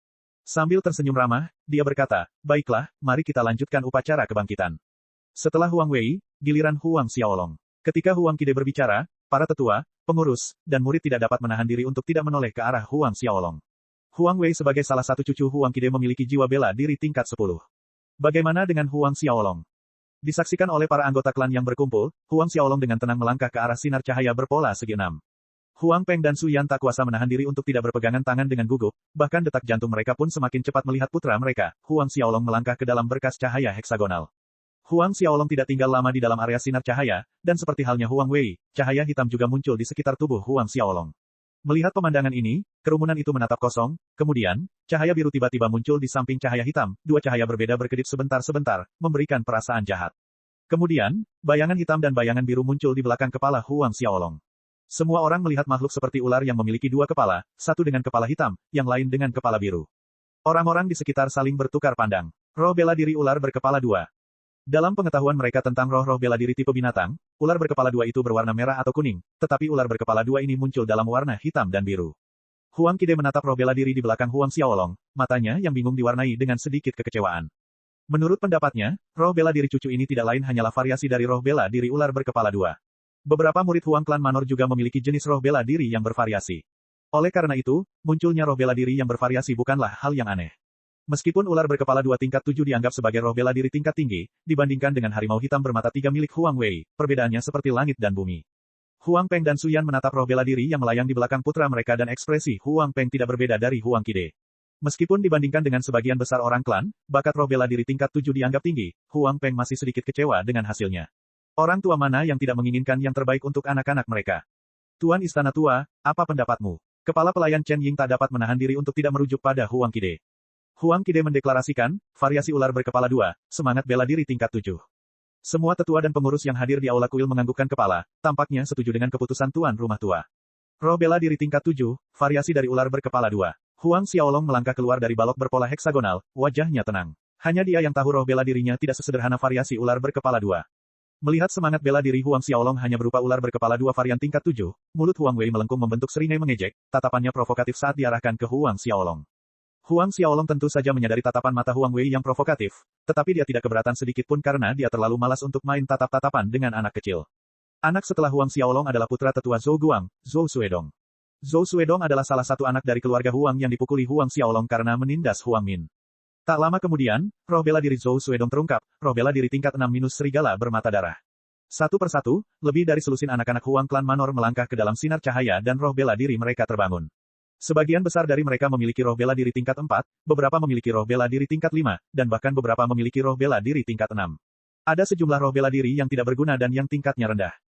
Dalam babak upacara kebangkitan roh bela diri ini, meskipun roh bela diri Huang Xiaolong berada di urutan kedua, tetapi perbedaannya tidak terlalu besar karena ia dan anak-anak Huang klan Manor lainnya hanya penonton, kalah bersaing dengan roh bela diri tingkat 10 Huang Wei. Setelah upacara kebangkitan berakhir, Huang Qide tersenyum dan berkata kepada Huang Ming, Huang Peng, dan para tetua yang hadir, saya pribadi akan menasihati latihan Huang Wei mulai sekarang. Secara pribadi memberi saran, semua orang tercengang. Baik, ayah, wajah Huang Ming berseri-seri, langsung setuju. Melihat putranya sendiri, Huang Peng mendesah menyesal dalam hatinya setelah mendengar rencana ayahnya untuk mengawasi kultivasi Huang Wei secara pribadi. Setelah beberapa saat, kerumunan bubar dan balai bela diri ditutup. Kembali ke halaman timur, hati Suyan dipenuhi dengan ketidakpuasan, bagaimana ayah bisa bersikap pilih kasih seperti itu. Dia ingin mengawasi latihan Huang Wei secara pribadi, bagaimana dengan Xiaolong kita, bukankah Xiaolong adalah cucunya? Huang Peng mengerutkan kening dan melambaikan tangannya, suaranya berat saat berkata, jangan bahas ini lagi. Tidak seorang pun diizinkan untuk mengungkit masalah ini di masa mendatang. Namun dalam hatinya, dia juga merasa sedih tetapi dengan semangat bela diri tingkat 10 Huang Wei, wajar saja jika ayahnya ingin melakukannya. Xiaolong, bakatmu juga bagus, berusahalah lebih giat dalam latihanmu, mencapai prajurit tingkat 8 tidak akan sulit bagimu. Huang Peng menoleh ke arah Huang Xiaolong dan menghiburnya. Aku mengerti, ayah. Huang Xiaolong membuka mulutnya, ingin memberitahu Huang Peng dan Su Yan bahwa jiwa bela dirinya seharusnya tidak berada di tingkat 7, pada akhirnya, dia hanya bisa menjawab seperti itu, dan tidak mengatakan apa-apa lagi. Sebelum Huang Xiaolong pergi, Huang Peng memberinya teknik kultivasi untuk melatih ki pertempuran dan menjelaskan poin-poin penting yang harus diperhatikan Huang Xiaolong selama latihan. Huang Xiaolong mendengarkan dengan saksama dan mengingatnya dalam hati. Setelah meninggalkan aula utama halaman timur, Huang Xiaolong kembali ke halaman kecilnya sendiri dan mulai melatih ki pertempurannya sesuai dengan teknik kultivasi yang diberikan ayahnya kepadanya. Dia duduk di tempat tidur dan mulai menyerap energi spiritual dunia sesuai dengan instruksi tingkat pertama. Saat Huang Xiaolong menjalankan teknik kultivasi, roh bela dirinya keluar dari tubuhnya, ular berkepala dua yang bermutasi muncul di belakang Huang Xiaolong. Ular berkepala dua yang disebut tingkat 7 di mata Huang Qide tiba-tiba merentangkan rahangnya lebar-lebar dan melahap energi spiritual di sekitarnya dengan kecepatan yang mengerikan, menarik energi spiritual di sekitar Huang Xiaolong. Energi spiritual yang dilahap ular berkepala dua mengalir ke tubuh Huang Xiaolong, mengalir di sepanjang meridian dan berangsur-angsur berubah menjadi ki pertempuran. Malam perlahan mendekat, dan cahaya bulan bersinar masuk melalui jendela halaman kecil. Beberapa saat kemudian Huang Xiaolong membuka matanya. Wajahnya menunjukkan ekspresi yang sangat aneh. Sebelumnya, ia mengikuti instruksi dari teknik kultivasi yang diberikan ayahnya, lapisan pertama teknik kultivasi Suan Qin, untuk memadatkan ki pertempurannya dengan mengalirkan energi spiritual di sepanjang meridian, dan ia berhasil mengarahkan aliran energi spiritual untuk satu putaran penuh tanpa hambatan atau kesulitan. Dalam beberapa jam ini, dia tidak hanya berhasil mengubah energi spiritual menjadi ki pertempuran, dia juga berhasil menembus ke prajurit tingkat pertama. Hati Huang Xiaolong dipenuhi dengan rasa tidak percaya, jika dia ingat dengan benar, ayahnya menyebutkan bahwa kakeknya menghabiskan waktu hampir 6 bulan sebelum berhasil menerobos ke prajurit tingkat pertama. Roh bela diri kakeknya, Huang Qide adalah salah satu dari 8 roh bela diri tingkat atas, kera emas bersayap 6. Bab 03, hanya Xiaolong yang dikecualikan. Bab 03, hanya Xiaolong yang tidak mendapatkannya. Kalau yang lain tahu kalau Huang Xiaolong tidak hanya berhasil mengubah ki pertempuran, namun juga berhasil menerobos menjadi prajurit tingkat pertama hanya dalam waktu beberapa jam, mungkin itu akan membuat mereka ketakutan setengah mati. Bahkan Huang Xiaolong sendiri merasa sulit mempercayainya, apalagi yang lain. Meskipun sejak awal Huang Xiaolong curiga bahwa jiwa bela dirinya bukan hanya jiwa bela diri tingkat 7 yang sederhana, tetap saja, hasil ini terlalu menantang surga. Menurut ayahnya, semakin tinggi tingkat jiwa bela diri, semakin tinggi bakat kultivasinya dan semakin cepat kecepatan kultivasinya. Kakeknya, Huang Qide, memiliki jiwa bela diri kera emas bersayap 6 tingkat 8 tingkat atas, namun ia membutuhkan waktu setengah tahun untuk menerobos ke prajurit tingkat pertama, sedangkan ia hanya menghabiskan beberapa jam. Dengan kata lain, tingkat jiwa bela dirinya bahkan lebih tinggi dari kakeknya. Semangat bela diri tingkat 10. Tidak, kecepatan kultivasi semangat bela diri tingkat 10 tidak akan seseram ini. Sebuah pikiran melintas di benak Huang Xiaolong. Semangat bela dirinya sungguh berbakat. Semangat bela diri yang hebat hanya ada dalam mitos dan legenda. Di atas tingkat 10, konon ada tingkat 11 dan bahkan 12. Meskipun orang-orang tidak yakin tentang tingkat tertinggi yang dapat dicapai oleh roh bela diri, dapat dipastikan bahwa roh bela diri Huang Xiaolong pasti di atas tingkat 10. Beberapa saat kemudian, Huang Xiaolong berhasil menenangkan kegembiraan di hatinya dan terus menjalankan teknik kultivasi Xuan Qin. Ular berkepala dua itu sekali lagi muncul di belakangnya dengan mulut terbuka lebar, melahap energi spiritual dunia sementara ki pertempuran beredar di sepanjang meridiannya, mengikuti rute meridian prajurit Orde Pertama. Kali ini, kecepatan sirkulasi ki pertempuran jauh lebih cepat dari sebelumnya dan Huang Xiaolong jelas menyadari bahwa ki pertempuran di dalam meridiannya telah tumbuh lebih tebal. Meskipun perbedaannya tidak jelas, setelah mengedarkan ki pertempurannya belasan kali, ketebalan ki pertempuran meningkat hampir setengah dari kepadatan aslinya. Pada saat Huang Xiaolong membuka matanya, cahaya bulan yang lembut telah menghilang dan digantikan oleh sinar matahari yang mengalir masuk melalui jendela ke tubuh kecilnya. Di bawah hangatnya matahari pagi, Huang Xiaolong meregangkan tubuhnya dengan malas dan bangkit dari tempat tidur. Selama latihan tadi malam, dia tidak hanya mengalami terobosan dan menjadi prajurit Orde Pertama, dia bahkan mencapai pertengahan Orde Pertama. Pertengahan Orde Pertama, mata Huang Xiaolong yang dalam menatap matahari terbit. Berdasarkan kecepatan latihan ini, dalam waktu 3 hari ia akan dapat mencapai Orde Pertama akhir, bahkan mungkin mengalami terobosan lain dan menjadi prajurit Orde Kedua. Huang Xiaolong berjalan keluar dari ruangan menuju halaman kecil, kedua tangannya yang kecil mengepal. Mengumpulkan ki pertempuran di tangannya, Huang Xiaolong meninju ke arah batu besar berukuran setengah meter di sudut halaman kecil itu. Boom! Suara ledakan terdengar dan batu besar setinggi setengah meter itu terlempar ke belakang dan jatuh, menggelinding beberapa meter jauhnya. Salah satu sudut batu itu hancur berkeping-keping dan berserakan di tanah. Huang Xiaolong melihat hasilnya dan menganggukkan kepalanya dengan puas. Secara umum, ki pertempuran prajurit Orde Pertama akhir memiliki kekuatan satu batu. Meskipun dia hanya di pertengahan Orde Pertama, karena dia berlatih kitab suci metamorfosis tubuh, kekuatan serangannya sebanding dengan prajurit Orde Pertama akhir. Kekuatan satu batu dihitung sebesar 120 pon. Huang Xiaolong juga menyadari setelah satu malam berlatih ki pertempuran, otot-otot tubuhnya menjadi lebih kuat dan kencang. Prajurit dari Orde Pertama hingga ketiga dikelompokkan ke dalam tahap awal kultivasi. Pada tahap awal ini, saat ki pertempuran mengalir di sepanjang meridian, ia menyempurnakan otot-otot tubuh. Pada saat Huang Xiaolong mencapai puncak prajurit Ordo ketiga, otot-ototnya akan berkembang sepenuhnya, meningkatkan refleks, kekuatan, dan pertahanannya beberapa kali lipat dibandingkan dengan dirinya saat ini. Pada saat ini, suara langkah kaki terdengar dari luar halaman. Huang Xiaolong terkejut sejenak, lalu menggelengkan kepalanya, tersenyum ketika menyadari bahwa pengunjung itu adalah adik perempuannya, Huang Min. Benar saja, suara Huang Min yang polos dan lembut terdengar, "Kakak, kakak." Huang Xiaolong berbalik dan melihat Huang Min berlari ke halaman. Ketika dia sampai di Huang Xiaolong, Huang Min terengah-engah, "Kakak, ibu dan ayah sedang bertengkar." Ibu dan ayah bertengkar. Ada apa? Huang Xiaolong bingung sejenak. Seingatnya, orang tuanya tidak pernah bertengkar. Aku tidak tahu alasannya, tapi sepertinya ada hubungannya dengan paman tertua. Kata Huang Min. Paman tertua, Huang Xiaolong sedikit mengernyit, berkata, "Kita akan pergi dan melihat." Meninggalkan halaman kecil bersama Huang Min, mereka bergegas ke halaman timur. Namun, bahkan sebelum mereka mencapai aula halaman timur, dari kejauhan, suara pertengkaran orang tua mereka bergema. "Kakak terlalu berlebihan," seru Suyan dengan suara penuh amarah. Setelah upacara kebangkitan jiwa bela diri, semua anak menerima ki dan pertempuran kecuali Xiaolong kita. Langkah Huang Xiaolong terhenti. Battle Ki Dan, -pil kelas 2. Setelah membangkitkan jiwa bela diri, jika seseorang bisa mendapatkan Battle Ki Dan, itu akan mempercepat konversi Battle Ki. Tentu saja bagi para prajurit yang berada di tahap awal, Battle Ki Dan juga membantu meningkatkan kualitas Battle Ki. Bukankah kakak sudah mengatakan persediaan ki dan pertempuran milik Manor baru saja habis? Dia akan memberi kompensasi kepada Xiaolong lain kali. Suara Huang Peng yang kesal terdengar dari dalam aula. Ada total 26 anak selama upacara kebangkitan semangat bela diri dan bahkan mereka yang memiliki semangat bela diri tingkat rendah dan lemah menerima ki dan pertempuran. Semua yang lain menerima satu kecuali Xiaolong kita yang memiliki semangat bela diri tingkat 7. Su Yan meninggikan suaranya karena marah. Kenapa begitu? Xiaolong kita adalah keponakannya. Huang Xiaolong mengerutkan kening. Mendengarkan pertengkaran orang tuanya, dia mengerti dengan jelas, selain dia, semua anak lainnya diberi ki dan pertempuran untuk membantu kultivasi mereka. 2 tahun lalu, ketika Huang Xiaolong memukuli Huang Wei dengan serius, Huang Ming tidak mengatakan apapun saat itu. Kelihatannya kebencian paman tertua Huang Ming terhadapnya telah lama terpendam.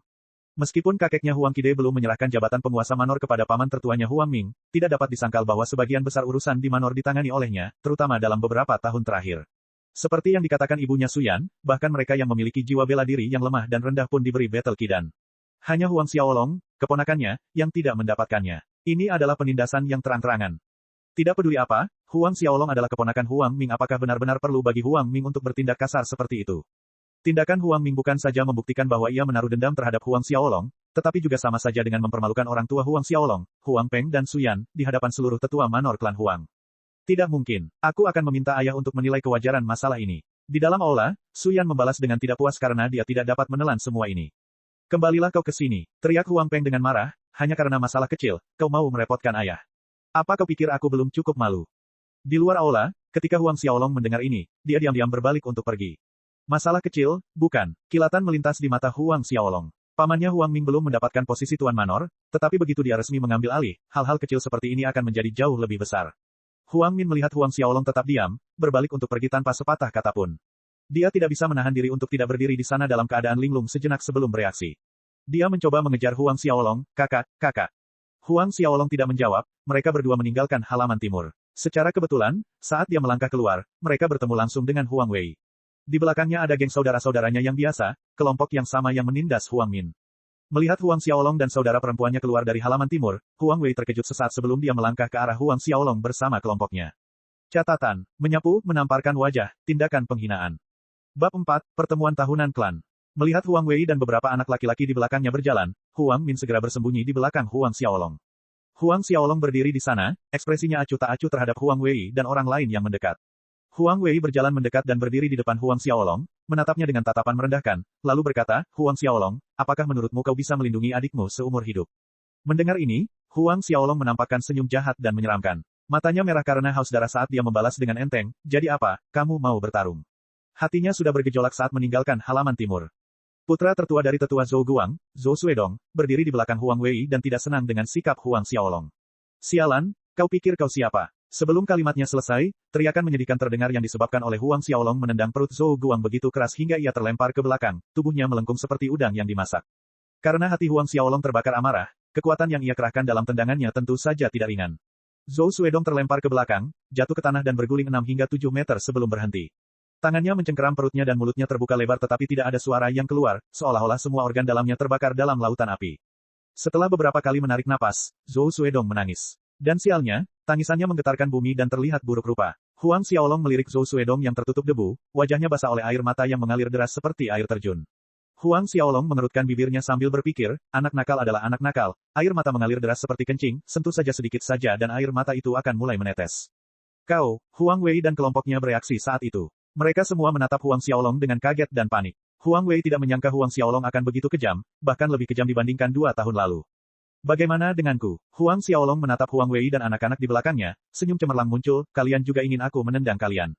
Mendengar ini, Huang Wei dan yang lainnya secara refleks mundur beberapa langkah, menatap waspada ke arah kaki kanan Huang Xiaolong. Huang Xiaolong tertawa saat menonton adegan ini, tawanya membuat wajah Huang Wei memerah karena marah dan malu. Api berkobar di hati Huang Wei dan dia berteriak pada Huang Xiaolong untuk menutupi rasa malunya, Huang Xiaolong, kau berani menyerang putra orang tua tanpa alasan yang jelas, tunggu saja hukumanmu. Penyerangan tanpa alasan. Tatapan mata Huang Xiaolong menyapu tubuh Huang Wei setajam pisau. Huang Wei tidak berani menatap langsung ke mata Huang Xiaolong dan malah berkata dengan lemah dengan keberanian palsu, kau tunggu saja sampai akhir pertemuan tahunan. Aku akan membiarkanmu terlihat baik, 1. Kemudian, Huang Wei pergi dengan anak laki-laki yang mengikutinya dengan langkah cepat dan panik, tidak lupa membawa serta Zhou Suedong yang masih memegangi perutnya. Kakak, kamu memukul Zhou Suedong. Kalau Huang Wei mengadu kepada paman tertua, saat itu dia akan.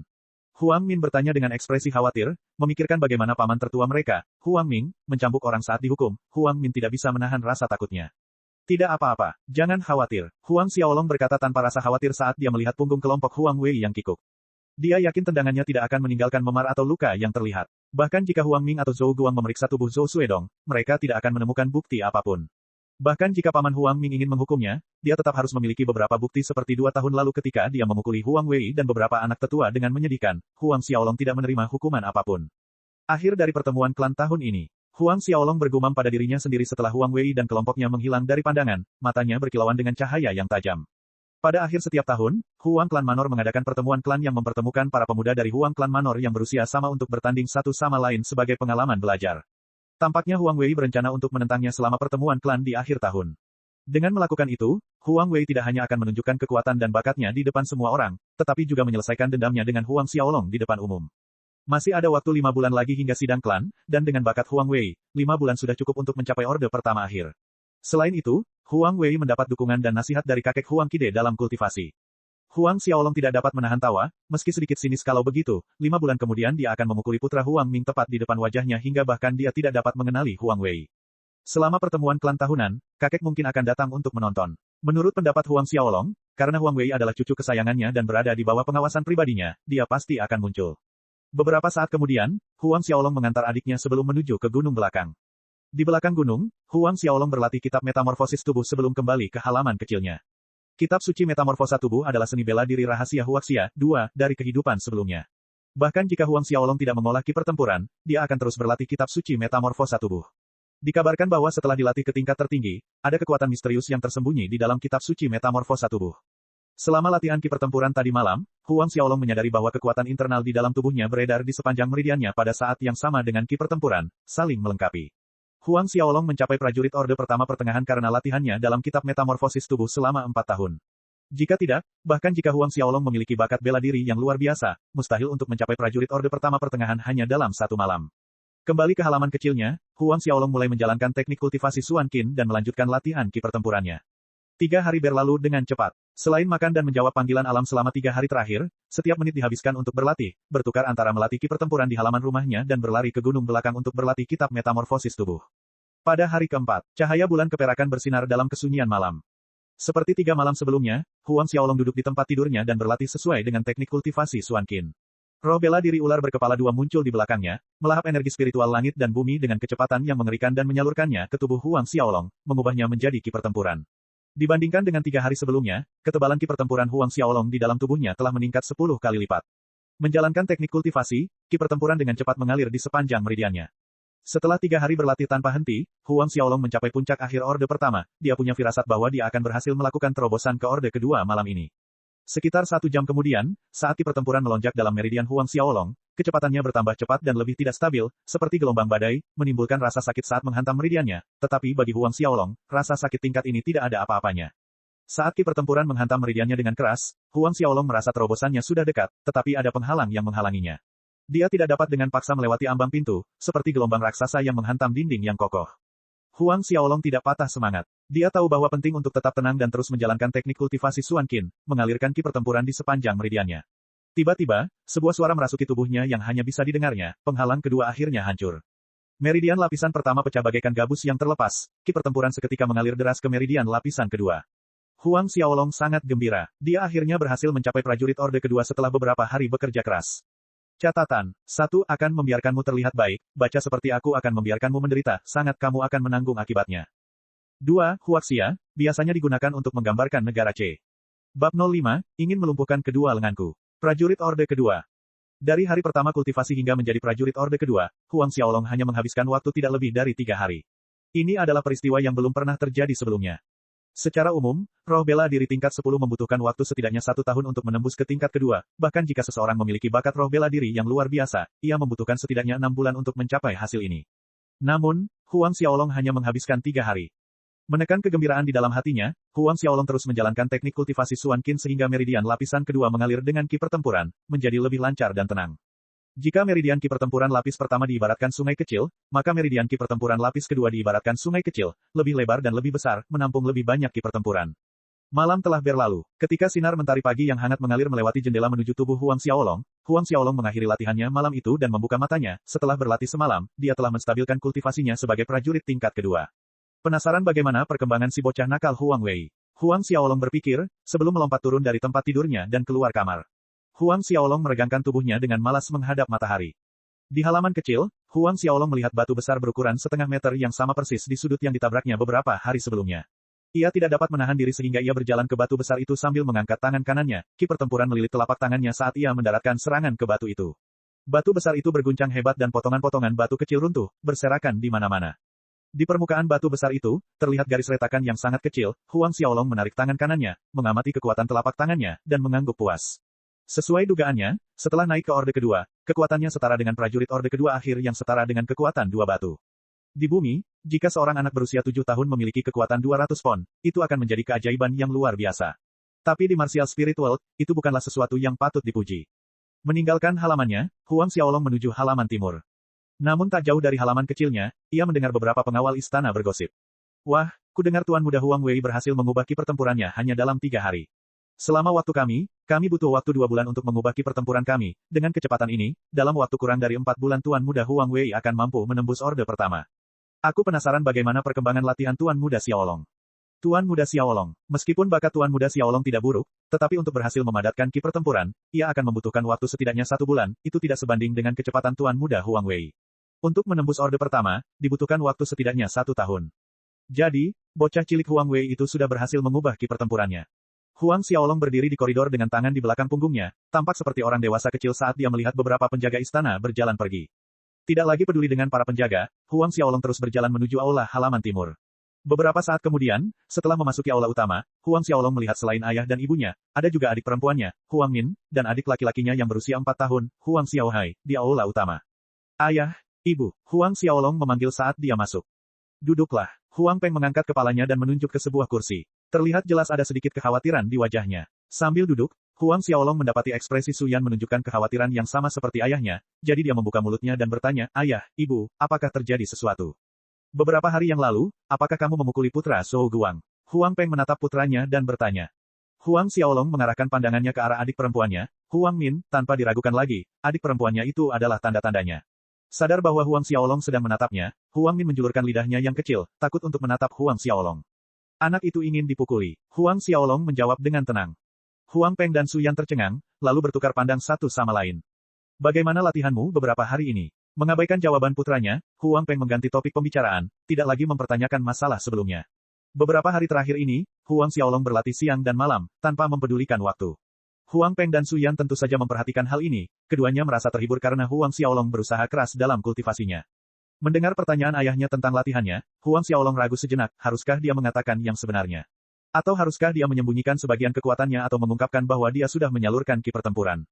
Melihat ekspresi ragu-ragu putranya, Huang Peng menghiburnya, baru beberapa hari, tidak masalah jika kamu belum berhasil memadatkan ki pertempuranmu, aku menghabiskan waktu sebulan penuh sebelum aku bisa melakukannya.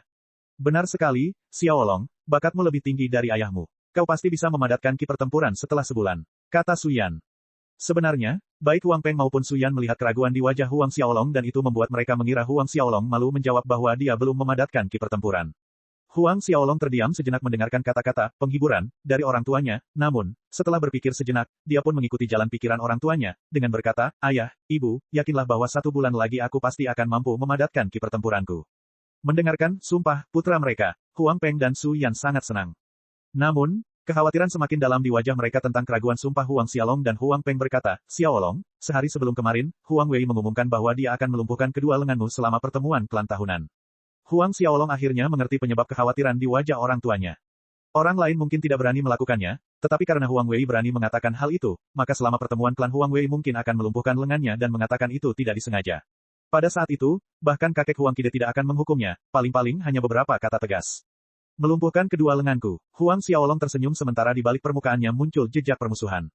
Melihat Huang Xiaolong tampak tidak peduli, Su Yan khawatir Huang Xiaolong tidak tahu betapa seriusnya masalah ini. Xiaolong, Huang Wei telah berhasil memadatkan ki pertempuran dan pada akhir tahun, dia akan dapat memasuki tahap akhir prajurit orde pertama.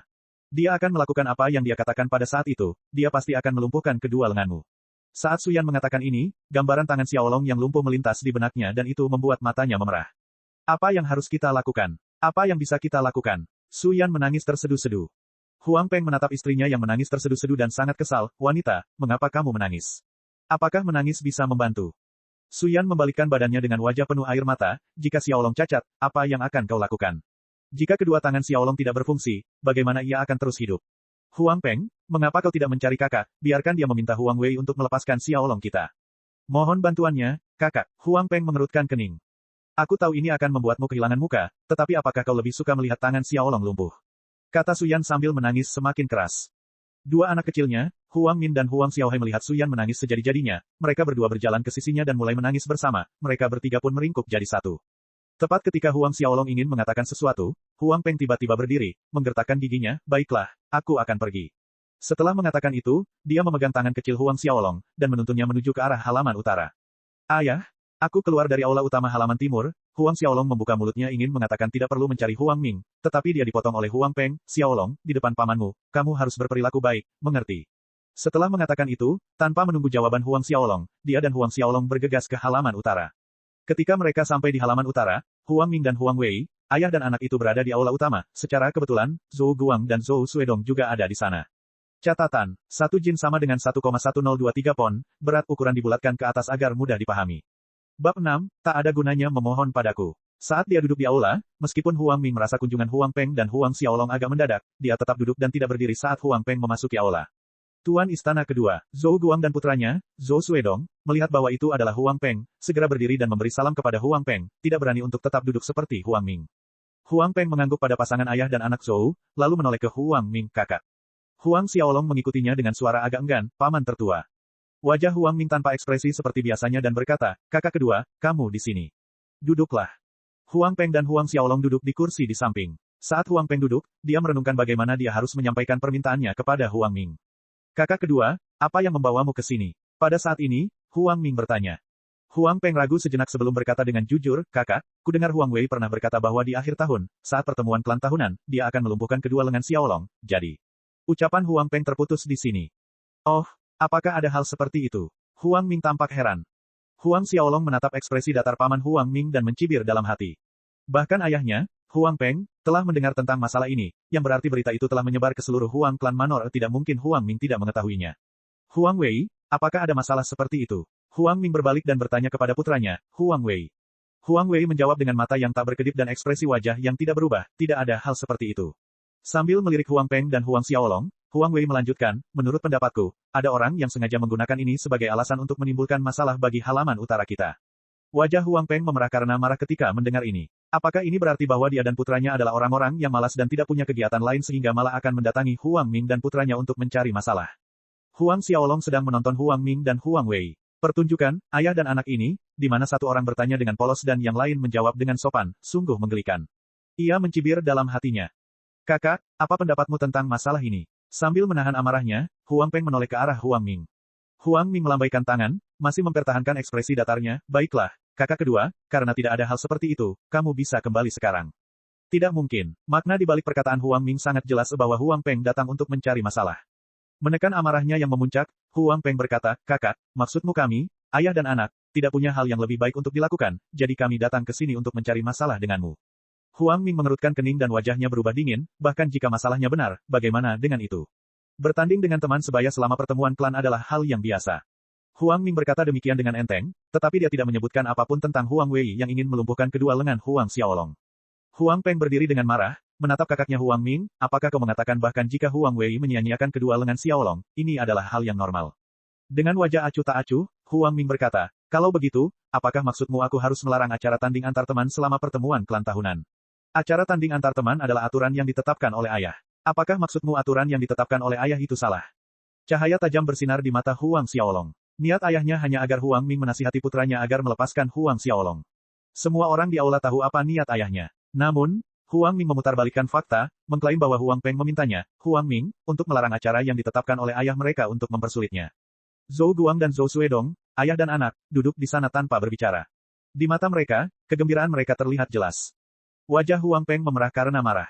Sambil mengepalkan kedua tangannya dan menarik napas dalam-dalam, dia berkata kepada Huang Ming, Xiaolong adalah keponakanmu. Huang Ming mengangkat alisnya, melirik Huang Xiaolong, dan berkata kepada Huang Peng, apakah aku perlu kau mengingatkanku tentang ini? Apakah aku tidak tahu dia keponakanku?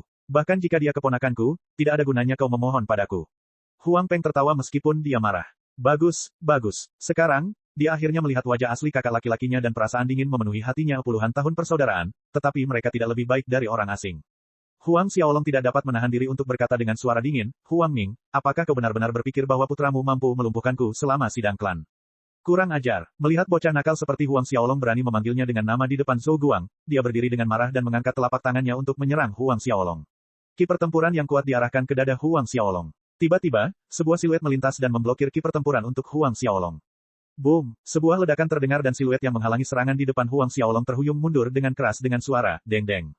Ayah, apakah ayah baik-baik saja? Huang Xiaolong merasa cemas saat ia berlari ke sisi ayahnya. Huang Peng melambaikan tangannya dan menggelengkan kepalanya, aku baik-baik saja.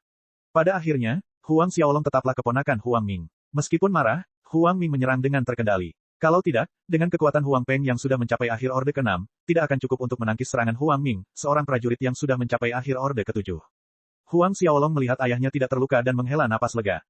Pada saat ini, Huang Wei yang diam-diam berdiri di samping datang dan berkata, Paman kedua, jika kamu ingin aku melepaskan Huang Xiaolong, itu bukan hal yang mustahil selama Huang Xiaolong berlutut, bersujud 3 kali dengan keras, dan biarkan aku menamparnya 20 kali di akhir pertemuan klan tahun ini. Maka aku akan melepaskannya. 3 kali bersujud dan 20 kali menamparkan. Alis Huang Peng berkerut erat dan dia menatap putranya. Huang Xiaolong menatap Huang Wei dan berkata dengan suara dingin, dulu atau sekarang, aku, Huang Xiaolong, berlutut di hadapan langit dan berlutut di hadapan bumi, tetapi tidak pernah di hadapan manusia. Kemudian, menoleh ke Huang Peng dan berkata, ayah, ayo pergi. Berlutut di hadapan surga, berlutut di hadapan bumi, tetapi tidak pernah di hadapan seseorang. Huang Peng terkejut tetapi dia tersenyum penuh penghargaan, bagus, nak. Ayo pergi. Mengatakan itu, Huang Peng dan Huang Xiaolong berbalik untuk pergi. Huang Wei menatap Huang Peng dan Huang Xiaolong yang pergi dan dengan kemarahan yang memuncak di hatinya, dia mulai berteriak di belakang Huang Xiaolong, apakah kau pikir aku tidak berani melumpuhkan lenganmu selama pertemuan klan? Huang Xiaolong bahkan tidak menoleh saat meninggalkan pintu masuk halaman utara bersama ayahnya. Huang Ming menatap kedua sosok yang menghilang itu, wajahnya tampak rumit. Tuan rumah tertua, hanya karena identitas Huang Xiaolong, dia bersikap tidak hormat kepada para tetua keluarga, bahkan berani menyebut tuan rumah tertua dengan namanya. Ini terlalu, pada saat ini, Zhou Guang berjalan mendekati Huang Ming dan berbicara. Akan tetapi, kata-kata itu belum selesai diucapkan ketika telapak tangan Huang Ming menyapu wajah Zhou Guang, meninggalkan bekas 5 jari berwarna merah di wajahnya.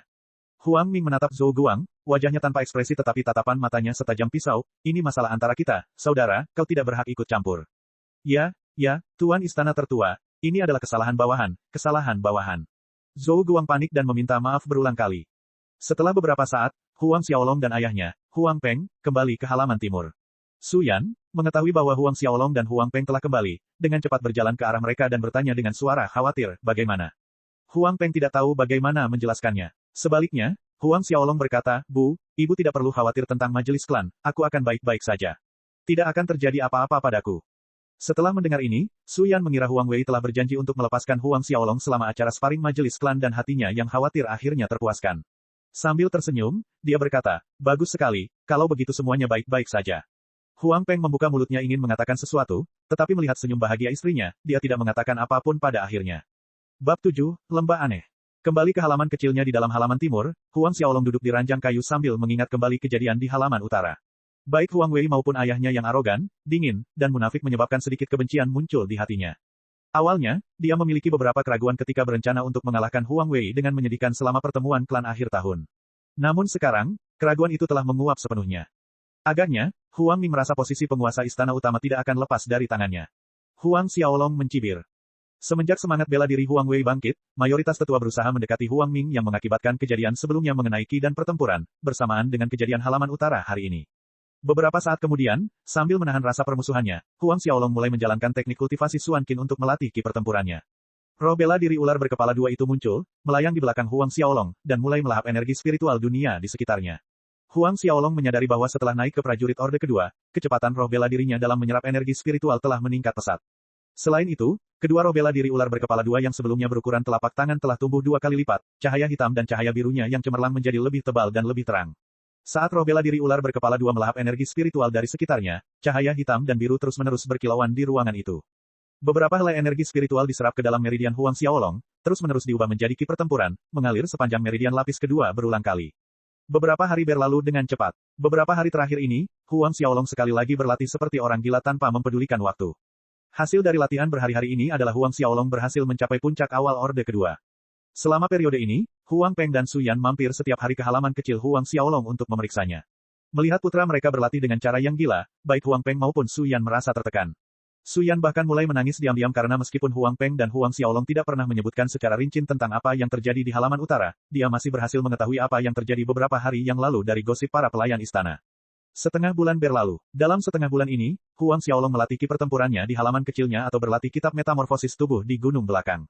Karena kitab metamorfosis tubuh adalah rahasia, ia hanya bisa menyelinap keluar untuk berlatih di gunung belakang pada malam hari. Di bawah naungan kegelapan malam di dalam hutan lebat, berdiri sesosok tubuh kecil dalam posisi aneh. Malam yang gelap, pepohonan hutan yang lebat, dan sosok kecil berdiri di sana dalam posisi yang aneh.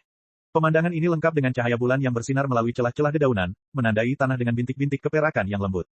Dengan kedua tangan di atas kepalanya, Huang Xiaolong menjalankan hukum kitab suci metamorfosa tubuh, menarik energi spiritual dunia, membuatnya terlihat oleh mata telanjang. Energi dapat terlihat mengalir ke meridian Huang Xiaolong, berubah menjadi kekuatan internal sebelum menyatu di dantiannya di bawah pusarnya. Malam berangsur-angsur memudar saat cahaya menggantikan kegelapan dan titik-titik embun yang terbentuk di rerumputan memantulkan sinar matahari. Huang Xiaolong berhenti membaca kitab suci metamorfosis tubuh sebelum membuka matanya. Tiba-tiba, Huang Xiaolong berteriak pelan. Sambil melambaikan kedua telapak tangannya, siluetnya melompat tinggi di atas tanah saat bayangan serangan telapak tangan jatuh dengan keras ke hamparan rumput di bawahnya. Energi berputar cepat di ruang sekitarnya, bersiul tertiup angin. Keterampilan bela diri yang unggul ini adalah sesuatu yang diwarisi dari keluarga Huang Xiaolong di kehidupan sebelumnya, telapak tangan halus. Ketika telapak tangan Huang Xiaolong menyerang, lengannya tampak tak berwujud dan tak dapat disentuh, jejak telapak tangan berupa uap yang tercetak di udara, setiap serangan telapak tangan tidak menghilang bahkan setelah jangka waktu yang lama. Tingkat penguasaan tertinggi Ethereal Palm, memadatkan tanpa menghilangkan, kekuatan internal tak terbatas. Dalam kehidupan sebelumnya, Huang Xiaolong dikenal sebagai ahli bela diri yang hebat, bukan hanya karena fisiknya, tetapi juga karena kemampuan pemahamannya yang luar biasa. Setengah jam kemudian, Huang Xiaolong berangsur-angsur berhenti. Setelah beberapa saat bernapas, pohon-pohon di sekitarnya tumbang, jejak telapak tangan terlihat pada setiap batang pohon. Melihat jejak telapak tangan di batang pohon, alis Huang Xiaolong berkerut. Jika ini adalah kehidupan sebelumnya, telapak tangan ethereal miliknya tidak akan meninggalkan bekas yang terlihat. Pada akhirnya, itu semua karena kekuatan internalnya masih terlalu lemah. Aku bertanya-tanya, apa kekuatan keterampilan bertarung dunia roh bela diri ini? Huang Xiaolong berpikir dalam hati. Peraturan klan pada umumnya hanya mengizinkan anak-anak yang telah mencapai setidaknya prajurit Ordo keempat untuk berlatih teknik pertempuran klan karena hanya dengan mencapai tingkat dasar ini mereka akan mampu menunjukkan kekuatan teknik pertempuran. Pada tahap prajurit awal, mereka tidak banyak berguna. Pada saat itu, Huang Xiaolong tiba-tiba mendengar suara aneh di belakangnya. Saat menoleh, dia melihat makhluk berukuran setengah meter tergantung di pohon besar tak jauh dari sana, tubuhnya berwarna ungu dan matanya berwarna biru muda. Monyet pemakan roh ungu, Huang Xiaolong tercengang. Huang Xiaolong pernah melihat gambarnya di catatan keluarga lama di kehidupan sebelumnya, monyet roh pemakan ungu merupakan binatang roh yang langka. Melihat Huang Xiaolong menatapnya, monyet roh ungu kecil itu menyeringai dan mencicit, sisi, tangannya menunjuk ke arah Huang Xiaolong. Kemudian ia berbalik dan berlari ke arah bagian pegunungan yang lebih dalam. Huang Xiaolong ragu-ragu sejenak sebelum mengikuti monyet ungu kecil itu ke kedalaman pegunungan. Yang mengejutkan Huang Xiaolong adalah kecepatan Valet Devourer Spirit Monkey saat ia berkelok-kelok di antara dedaunan yang tebal. Jika bukan karena Huang Xiaolong berlatih body metamorphosis scripture dan menggunakan Sky Gyration Step, akan sangat sulit untuk mengimbangi kecepatan monyet ungu kecil itu. Setengah jam kemudian, setelah menyeberangi banyak sungai kecil dan kawasan hutan, Huang Xiaolong akhirnya tiba di sebuah lembah yang tampak aneh sambil mengikuti monyet ungu kecil itu. Suasana di dalam lembah itu sunyi dengan yin qi yang kuat menyebar dari lembah bagian dalam, membuat Huang Xiaolong mengerutkan kening. Zizizi. Saat Huang Xiaolong sedang serius mempertimbangkan apakah dia ingin memasuki lembah, monyet ungu kecil itu berlari keluar dari dalam, mencicit ke arah Huang Xiaolong. Rupanya monyet itu ingin Huang Xiaolong mengikutinya ke dalam lembah. Setelah mempertimbangkan sejenak, Huang Xiaolong mengangkat kakinya dan melangkah ke lembah, mengikuti di belakang si kecil. Saat memasuki lembah, gelombang yin qi yang tebal menghantam wajah Huang Xiaolong, membawa bau yang tidak sedap. Tidak jauh ke dalam lembah, ada tumpukan besar dan bahkan gunung tulang-tulang mati yang tersebar di mana-mana, milik era yang sudah lama berlalu. Saat mereka bergerak semakin dalam ke lembah, semakin banyak tumpukan tulang menghiasi pemandangan. Bahkan dengan pengalaman Huang Xiaolong selama 2 kehidupan yang membuat pikiran dan kemauannya lebih kuat daripada kebanyakan anak seusianya, dia tidak dapat tetap tenang dalam situasi ini. Namun, ketika Huang Xiaolong hendak berbalik dan pergi, dia tiba-tiba tiba di padang rumput hijau yang luas dengan aroma bunga-bunga eksotis yang memenuhi udara. Itu seperti gambaran Eden yang dilukis yang telah terwujud menjadi kenyataan. Di tengah padang, ada sebuah danau berwarna biru kehijauan. Huang Xiaolong tercengang ketika melihat lembah itu. Dia tidak pernah membayangkan kemungkinan separuh bagian depan lembah ini dipenuhi dengan tulang-tulang mati, seperti pemandangan dari neraka, sementara separuh lainnya adalah utopia. Pada saat ini, monyet ungu kecil itu naik ke tebing gunung, mencicit dan menunjuk ke arah Huang Xiaolong sambil menunjuk ke puncak tebing. Huang Xiaolong berjalan mendekat dan matanya mengikuti arah yang ditunjukkan oleh jari-jari kecil itu. Tumbuh hampir di seluruh puncak tebing pada tanaman merambat hijau yang pendek dan tebal, terdapat beberapa buah berwarna merah. Buah berwarna merah ini membuat siapapun yang melihatnya menjadi linglung. Aroma buahnya tercium di udara, memukau para penonton. Mungkinkah ini buah yang? Huang Xiaolong tercengang, sangat tercengang. Buah yang tumbuh di tanah yang sangat yin, menyerap 9 jenis qi yang antara langit dan bumi. Jika dikonsumsi oleh orang yang berkultivasi dalam qi pertempuran, tidak hanya dapat meningkatkan kultivasi qi pertempuran, tetapi juga memurnikan sumsum dan memberikan efek pencucian ampas, yang akan membawa manfaat yang tak terbayangkan bagi kultivasi seseorang di masa mendatang. Catatan, Ethereal Palm, keterampilan yang didasarkan pada kemampuan memanipulasi kekuatan internal yang lunak tersembunyi, alih-alih kekuatan penghancur yang lebih langsung. Tahap awal prajurit orde pertama hingga ketiga, bab 3. Bab 8, petualangan beruntung di dasar danau. Huang Xiaolong menatap beberapa potong buah yang, matanya menyala-nyala karena hasrat. Tenggorokannya berdenyut gugup lalu menoleh ke arah monyet roh pemakan ungu saat ia akhirnya mengerti mengapa monyet ungu kecil ini membawanya ke sini. Beberapa buah-buah yang tingginya sekitar 20 hingga 30 meter di atas tebing. Si kecil ini hanya bisa melihat tetapi tidak bisa makan, jadi dia membawanya untuk membantu memetik buah-buah itu. Si kecil, kau membawaku ke sini untuk membantumu memetik buah yang ini? Tanya Huang Xiaolong. Ho ho ho, kegembiraan tampak di mata monyet ungu kecil itu saat ia mengangguk dengan antusias. Huang Xiaolong tersenyum. Si kecil ini benar-benar imut. Berbalik ke arah buah yang berada lebih dari 20 meter di atas tebing, dia mengamati sekelilingnya. Dinding tebing itu halus sampai ke puncak dan hampir tidak ada tempat untuk berpegangan erat.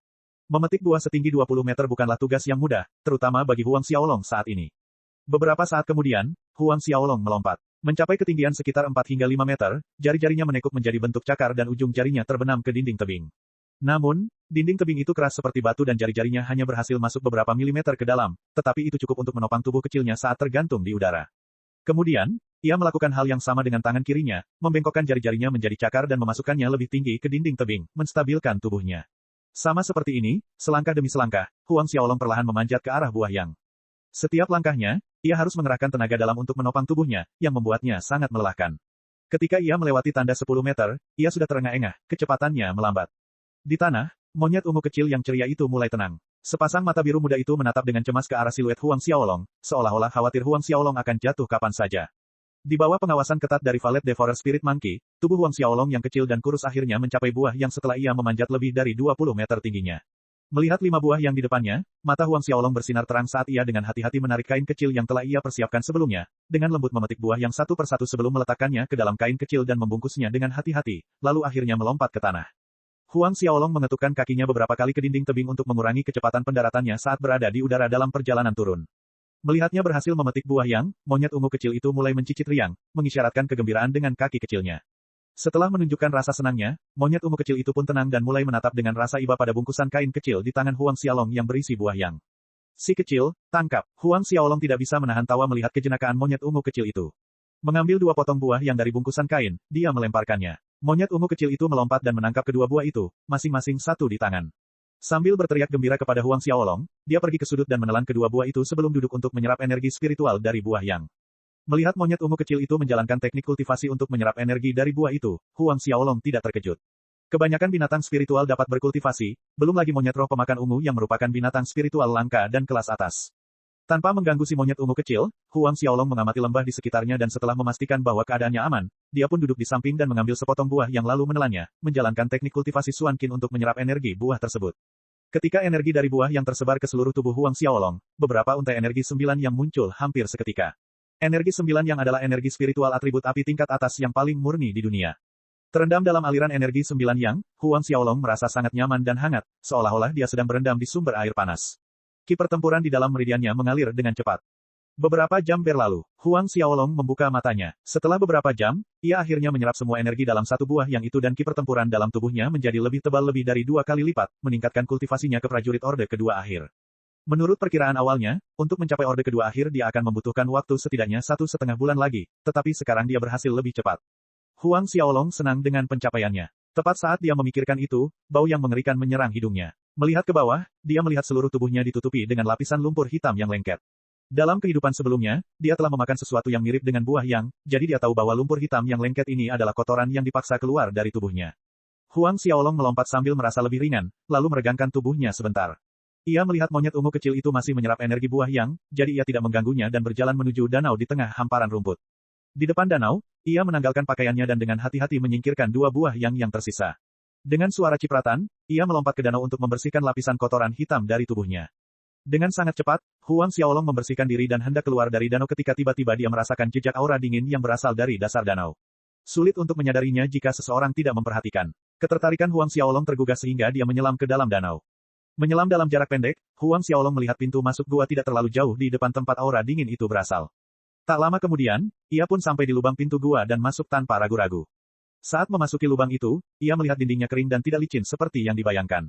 Di satu sisi dinding gua, terdapat mutiara penyebar air seukuran telur angsa yang tertanam di dalamnya.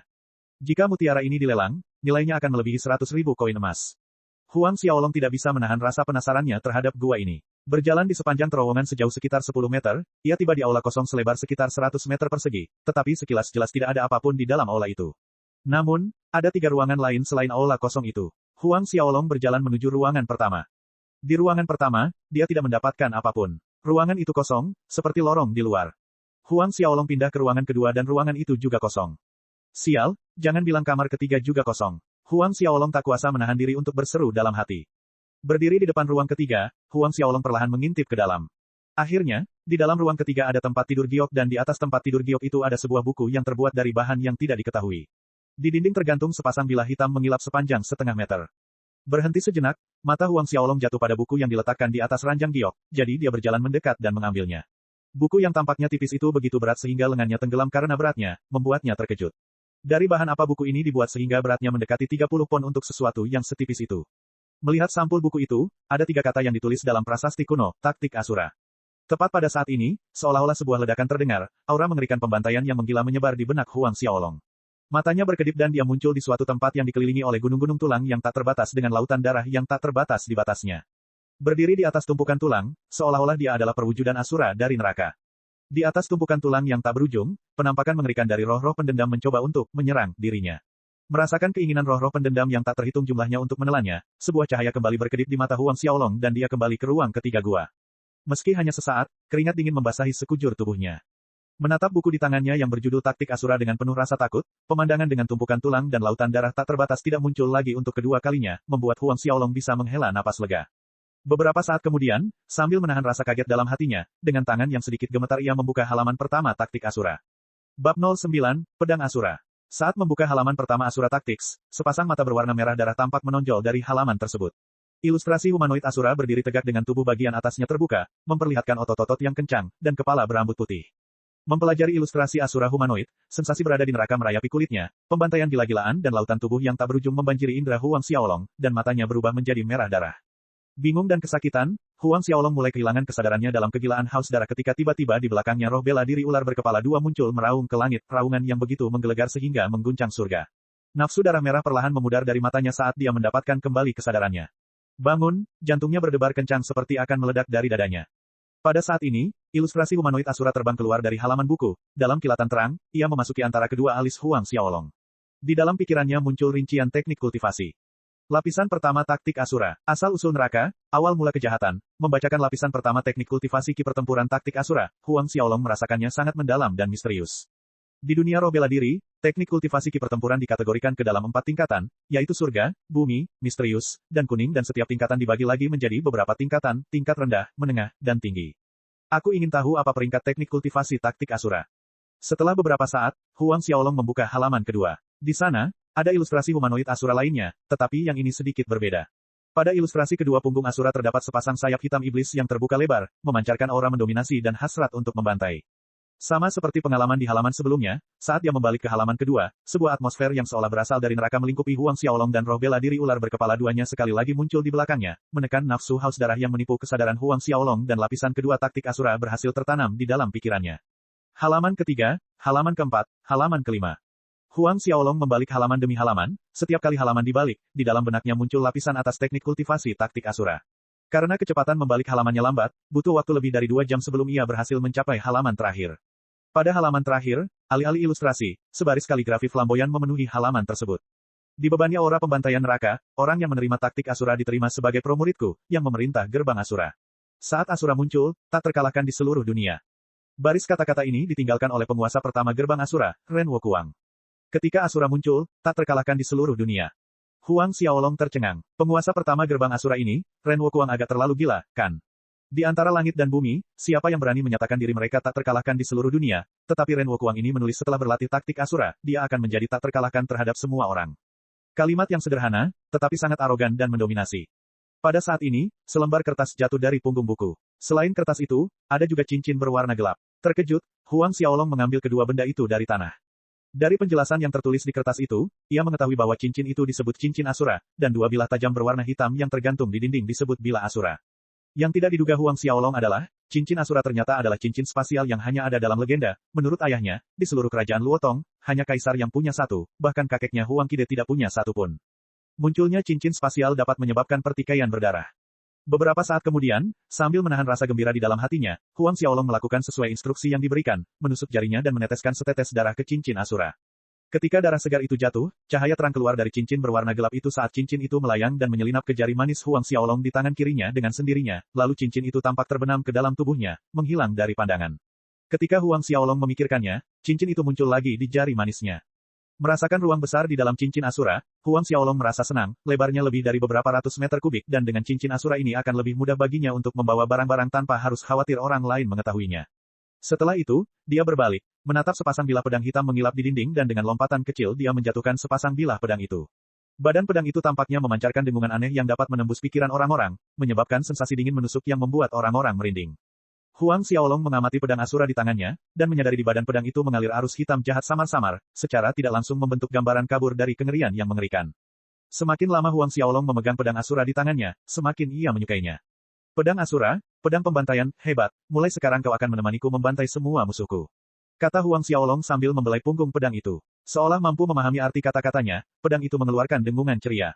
Melihat ini, Huang Xiaolong semakin menyukainya. Kemudian, dengan menggunakan metode yang sama untuk mengenali pemiliknya, ia meneteskan beberapa tetes darah ke bilah-bilah pedang itu dan saat tetesan darah segar itu menyatu, cahaya merah darah keluar dari bilah-bilah pedang itu saat mereka melayang di udara, satu terbang ke kiri dan yang lainnya ke kanan Huang Xiaolong. Di lengan Huang Xiaolong muncul dua pedang Asura kecil seperti tato.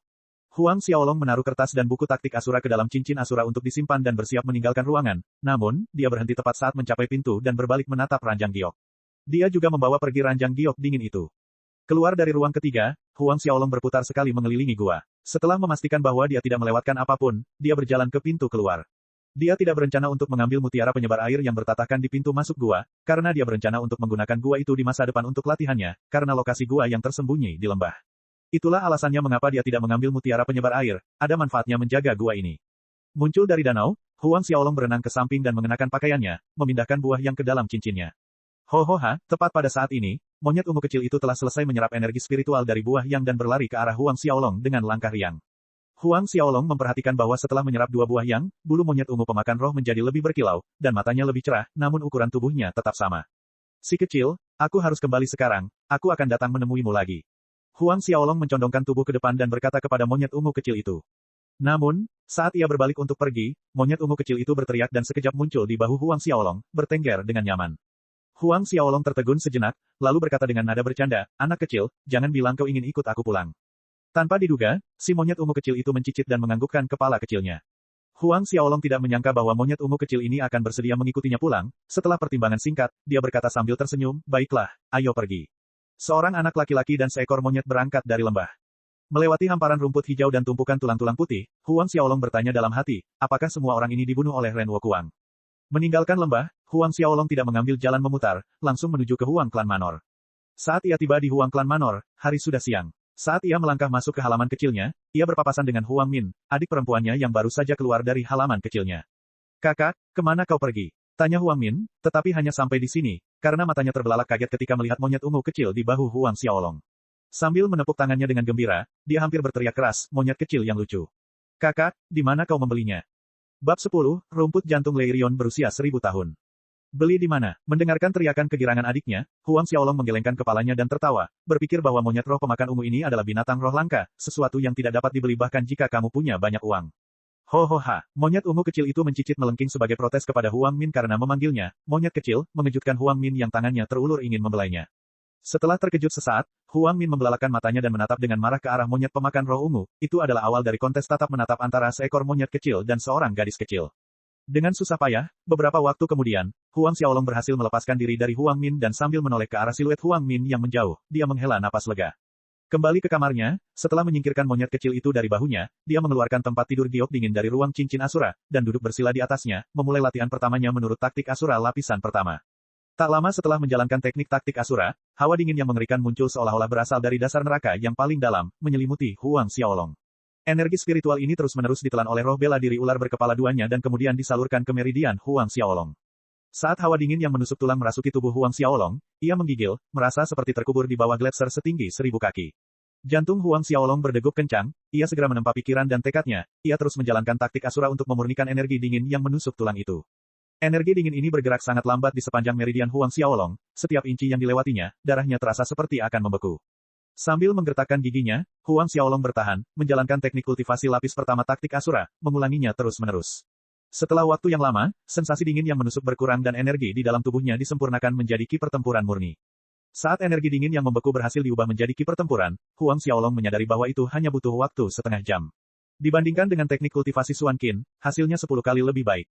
Penemuan ini sangat disukai Huang Xiaolong, sepertinya apa yang tertulis di catatan itu benar. Meskipun energi spiritual dunia bawah sulit dimurnikan, begitu berhasil, manfaatnya sangat besar. Catatan yang tersimpan di punggung buku taktik Asura menyatakan bahwa mempraktikkan taktik Asura sama halnya dengan membangun hubungan dengan energi spiritual dunia bawah yang mengendalikan tubuh. Udara dingin yang membekukan itu, tanpa diragukan lagi, adalah apa yang disebut energi spiritual dunia bawah. Energi spiritual Netherworld merupakan salah satu energi unggul antara langit dan bumi. Semakin tinggi kualitas energi spiritual, maka semakin baik pula kemampuannya untuk menempa tubuh fisik, dan ki pertempuran yang diubah pun jauh lebih murni dan kuat. Inilah kesenjangan antara teknik budidaya. Semakin tinggi peringkat teknik kultivasi, semakin tinggi kualitas energi spiritual yang diserap, dan semakin kuat ki pertempuran yang dikonversi. Di dunia roh bela diri, mereka yang mempraktikkan teknik kultivasi tingkat tinggi mampu melompati level untuk menantang lawan yang lebih kuat, itu karena faktor ini. Semangat bela diri menentukan kekuatan dan prestasi masa depan seseorang, dan kualitas teknik kultivasi juga sama pentingnya. Waktu berlalu dengan cepat dan segera 1 bulan berlalu. Dalam waktu 1 bulan ini, selain berlatih, Huang Xiaolong masih berlatih. Satu-satunya perbedaan adalah, alih-alih teknik kultivasi Xuan Qin yang diberikan kepadanya oleh Huang Peng, Huang Xiaolong beralih berlatih taktik Asura dan kitab suci metamorfosis tubuh. Setelah mengganti teknik kultivasinya, kecepatan latihan Huang Xiaolong meningkat pesat. Sebulan setelah kembali dari lembah, ia telah mencapai puncak Orde Kedua akhir, dan sebentar lagi ia akan dapat menembus ke prajurit Orde Ketiga. Di tengah kegelapan malam yang mempesona, cahaya bulan keperakan mengalir turun. Huang Xiaolong duduk bersila di atas ranjang giok dingin, energi spiritual dari alam baka mengalir turun dari kehampaan dan dilahap oleh roh bela diri ular berkepala 2 dengan rahangnya terbuka lebar. Ki pertempuran di dalam tubuh Huang Xiaolong terus berputar kencang bagaikan ombak yang mengamuk, sama seperti yang dia rasakan saat dia berada di puncak Orde Pertama dan menerobos ke Orde Kedua. Namun, menerobos ke prajurit tingkat ketiga jauh lebih sulit, penghalang perlawanan lebih tebal tetapi Huang Xiaolong bertahan. Ki pertempurannya terus menghantam penghalang, tidak tahu berapa lama waktu telah berlalu, tiba-tiba retakan kecil muncul di penghalang tingkat ketiga. Menyadari bahwa penghalang tingkat ketiga itu mulai mengendur, Huang Xiaolong merasa bersemangat dan mendorong penghalang itu lebih agresif saat retakan kecil penghalang itu membesar ketika, akhirnya, suara ledakan bergema di dalam tubuhnya. Seperti banjir bandang, ki pertempuran mengalir ke meridian lapisan ketiga dengan penuh kemenangan. Ordo ketiga, akhirnya, dia berhasil menembus prajurit Ordo ketiga. Huang Xiaolong membuka matanya, tidak dapat menyembunyikan kegembiraan di hatinya. Setelah menerobos Orde ketiga, Orde keempat tidak jauh lagi. Begitu aku naik ke tingkat keempat, aku bisa mulai berlatih keterampilan bertarung, dan begitu aku mencapai tingkat keempat, jiwa bela diriku akan berevolusi. Pada saat itu, keterampilan dari bakat bawaan jiwa bela diriku akan muncul. Pikir Huang Xiaolong dalam hati. Pada usia 7 tahun, jiwa bela diri terbangun, namun, jiwa bela diri yang terbangun masih dalam tahap awal. Hanya ketika ki pertempuran mencapai tingkat keempat, jiwa bela diri akan berevolusi menjadi lebih kuat, sementara pemilik jiwa bela diri akan memperoleh bakat, kemampuan, atau keterampilan bawaan jiwa bela diri. Semakin tinggi tingkatan jiwa bela diri, bakat bawaan setelah berkembang akan lebih kuat. Namun, Ordo keempat hanyalah indikasi umum. Orang-orang dengan jiwa bela diri tingkat rendah mulai dari tingkat 1, 2, dan 3, karena keterbatasan alami jiwa bela diri mereka, lebih sering gagal menembus Ordo keempat dan tanpa petualangan yang menguntungkan, menerobos ke Ordo keempat akan menjadi tantangan yang membosankan. Itulah sebabnya orang-orang dengan jiwa bela diri tingkat rendah tidak pernah memperoleh bakat atau keterampilan bawaan jiwa bela diri apapun dalam hidup mereka karena mereka tidak dapat mencapai Ordo keempat. Dengan demikian, jiwa bela diri mereka tidak dapat mengalami evolusi. Turun dari tempat tidur giok yang dingin, Huang Xiaolong melangkah keluar dari kamarnya. Pada waktu malam ini, udara berkabut di bawah sinar bulan dan siluet Huang Xiaolong menghilang dalam sekejap, muncul lagi di gunung belakang. Menjalankan taktik Asura, matanya berubah menjadi warna merah darah dan rambutnya yang hitam legam berubah sepenuhnya menjadi putih. Pada saat yang sama, aura hitam pembantaian mengalir di sekujur tubuhnya. Fisik ini diperoleh setelah berlatih taktik Asura, tubuh Asura, tetapi ini hanya transformasi tahap awal. Menurut penjelasan pada catatan itu, begitu Huang Xiaolong menguasai taktik Asura tingkat tertinggi, ia dapat berubah menjadi Asura sungguhan. Setelah berubah menjadi tubuh Asura, gerakan Huang Xiaolong di bawah sinar bulan seperti awan hitam yang mengambang. Tiba-tiba melambaikan tangannya, telapak tangan yang membawa jejak udara dingin menghantam pohon besar di depan, menembus batang pohon yang tebal dan keluar dari ujung yang lain, melalui pohon kedua dan ketiga. Pada batang pohon keempat, jejak telapak tangan seorang anak tergores beberapa inci ke dalam batang pohon. Melihat jejak telapak tangan di batang pohon keempat, Huang Xiaolong menganggukkan kepalanya dengan puas. Memasuki Orde ketiga yang dikombinasikan dengan ki pertempuran dunia bawah, kekuatan kerusakan telapak tangan halus telah meningkat sekitar 4 kali lipat dan dengan kekuatannya saat ini, ia mampu membunuh seorang prajurit Orde ketiga akhir. Tentu saja, setelah maju ke tingkat ketiga dan karena manfaat dari aura spiritual dunia bawah, fisik Huang Xiaolong menjadi lebih kencang dan kuat. Menghabiskan waktu untuk berlatih kitab metamorfosis tubuh di gunung belakang, Huang Xiaolong baru kembali ke Huang Klan Manor ketika langit mulai cerah. Sekembalinya di Huang Klan Manor, Huang Xiaolong dipanggil ke aula halaman timur oleh Huang Peng. Ayah, Ibu, kalian mencariku. Memasuki aula halaman timur, Huang Xiaolong bertanya sambil duduk. Huang Peng dan Su Yan tampak rumit dan ragu-ragu. Kemarin, Huang Wei telah berhasil menembus ke tahap prajurit tingkat pertama. Huang Peng akhirnya membuka mulutnya dan berkata. Baru pada saat itulah Huang Xiaolong mengerti tujuan orang tuanya memanggilnya. Singkatnya, mereka masih khawatir tentang pertemuan klan akhir tahun. Namun, dalam waktu kurang dari 2 bulan, Huang Wei benar-benar naik ke tingkat pertama, begitu cepat. Secara logika, meskipun Huang Wei memiliki jiwa bela diri tingkat 10, harimau hitam bermata 3, tetap saja mustahil untuk naik ke tingkat pertama dalam waktu sesingkat itu. Ayah menghabiskan sejumlah besar uang di balai lelang daerah untuk mendapatkan sebatang rumput jantung Leirion berusia 1000 tahun. Lanjut Huang Peng. Rumput jantung Leirion berusia 1000 tahun. Huang Xiaolong terkejut dan kemudian mencibir. Tidak heran dalam waktu kurang dari 2 bulan Huang Wei mampu maju ke prajurit Orde Pertama. Itu semua karena kakek Huang Qide menghabiskan sejumlah besar uang untuk mendapatkan rumput jantung Leirion berusia 1000 tahun untuk latihan Huang Wei. Satu tangkai rumput jantung Leirion berusia 1000 tahun bukanlah sesuatu yang murah, dan cukup jelas bahwa kakek Huang Qide menganggap Huang Wei sebagai pilar masa depan Huang klan Manor. Dengan demikian menghabiskan semua sumber daya dan upaya untuk mengolahnya, sedangkan dia, meskipun cucu dari orang yang sama, mengabaikan rumput jantung Leirion, Huang Xiaolong bahkan tidak mendapatkan ki dan pertempuran. Cek cek cek cek cek cek cek cek. Rakan-rakan kultivator sekalian, sebelum retret, sila terus berkultivasi untuk jurus subscribe, like, share dan komentar agar sekte novel Sadim terus berkembang pesat.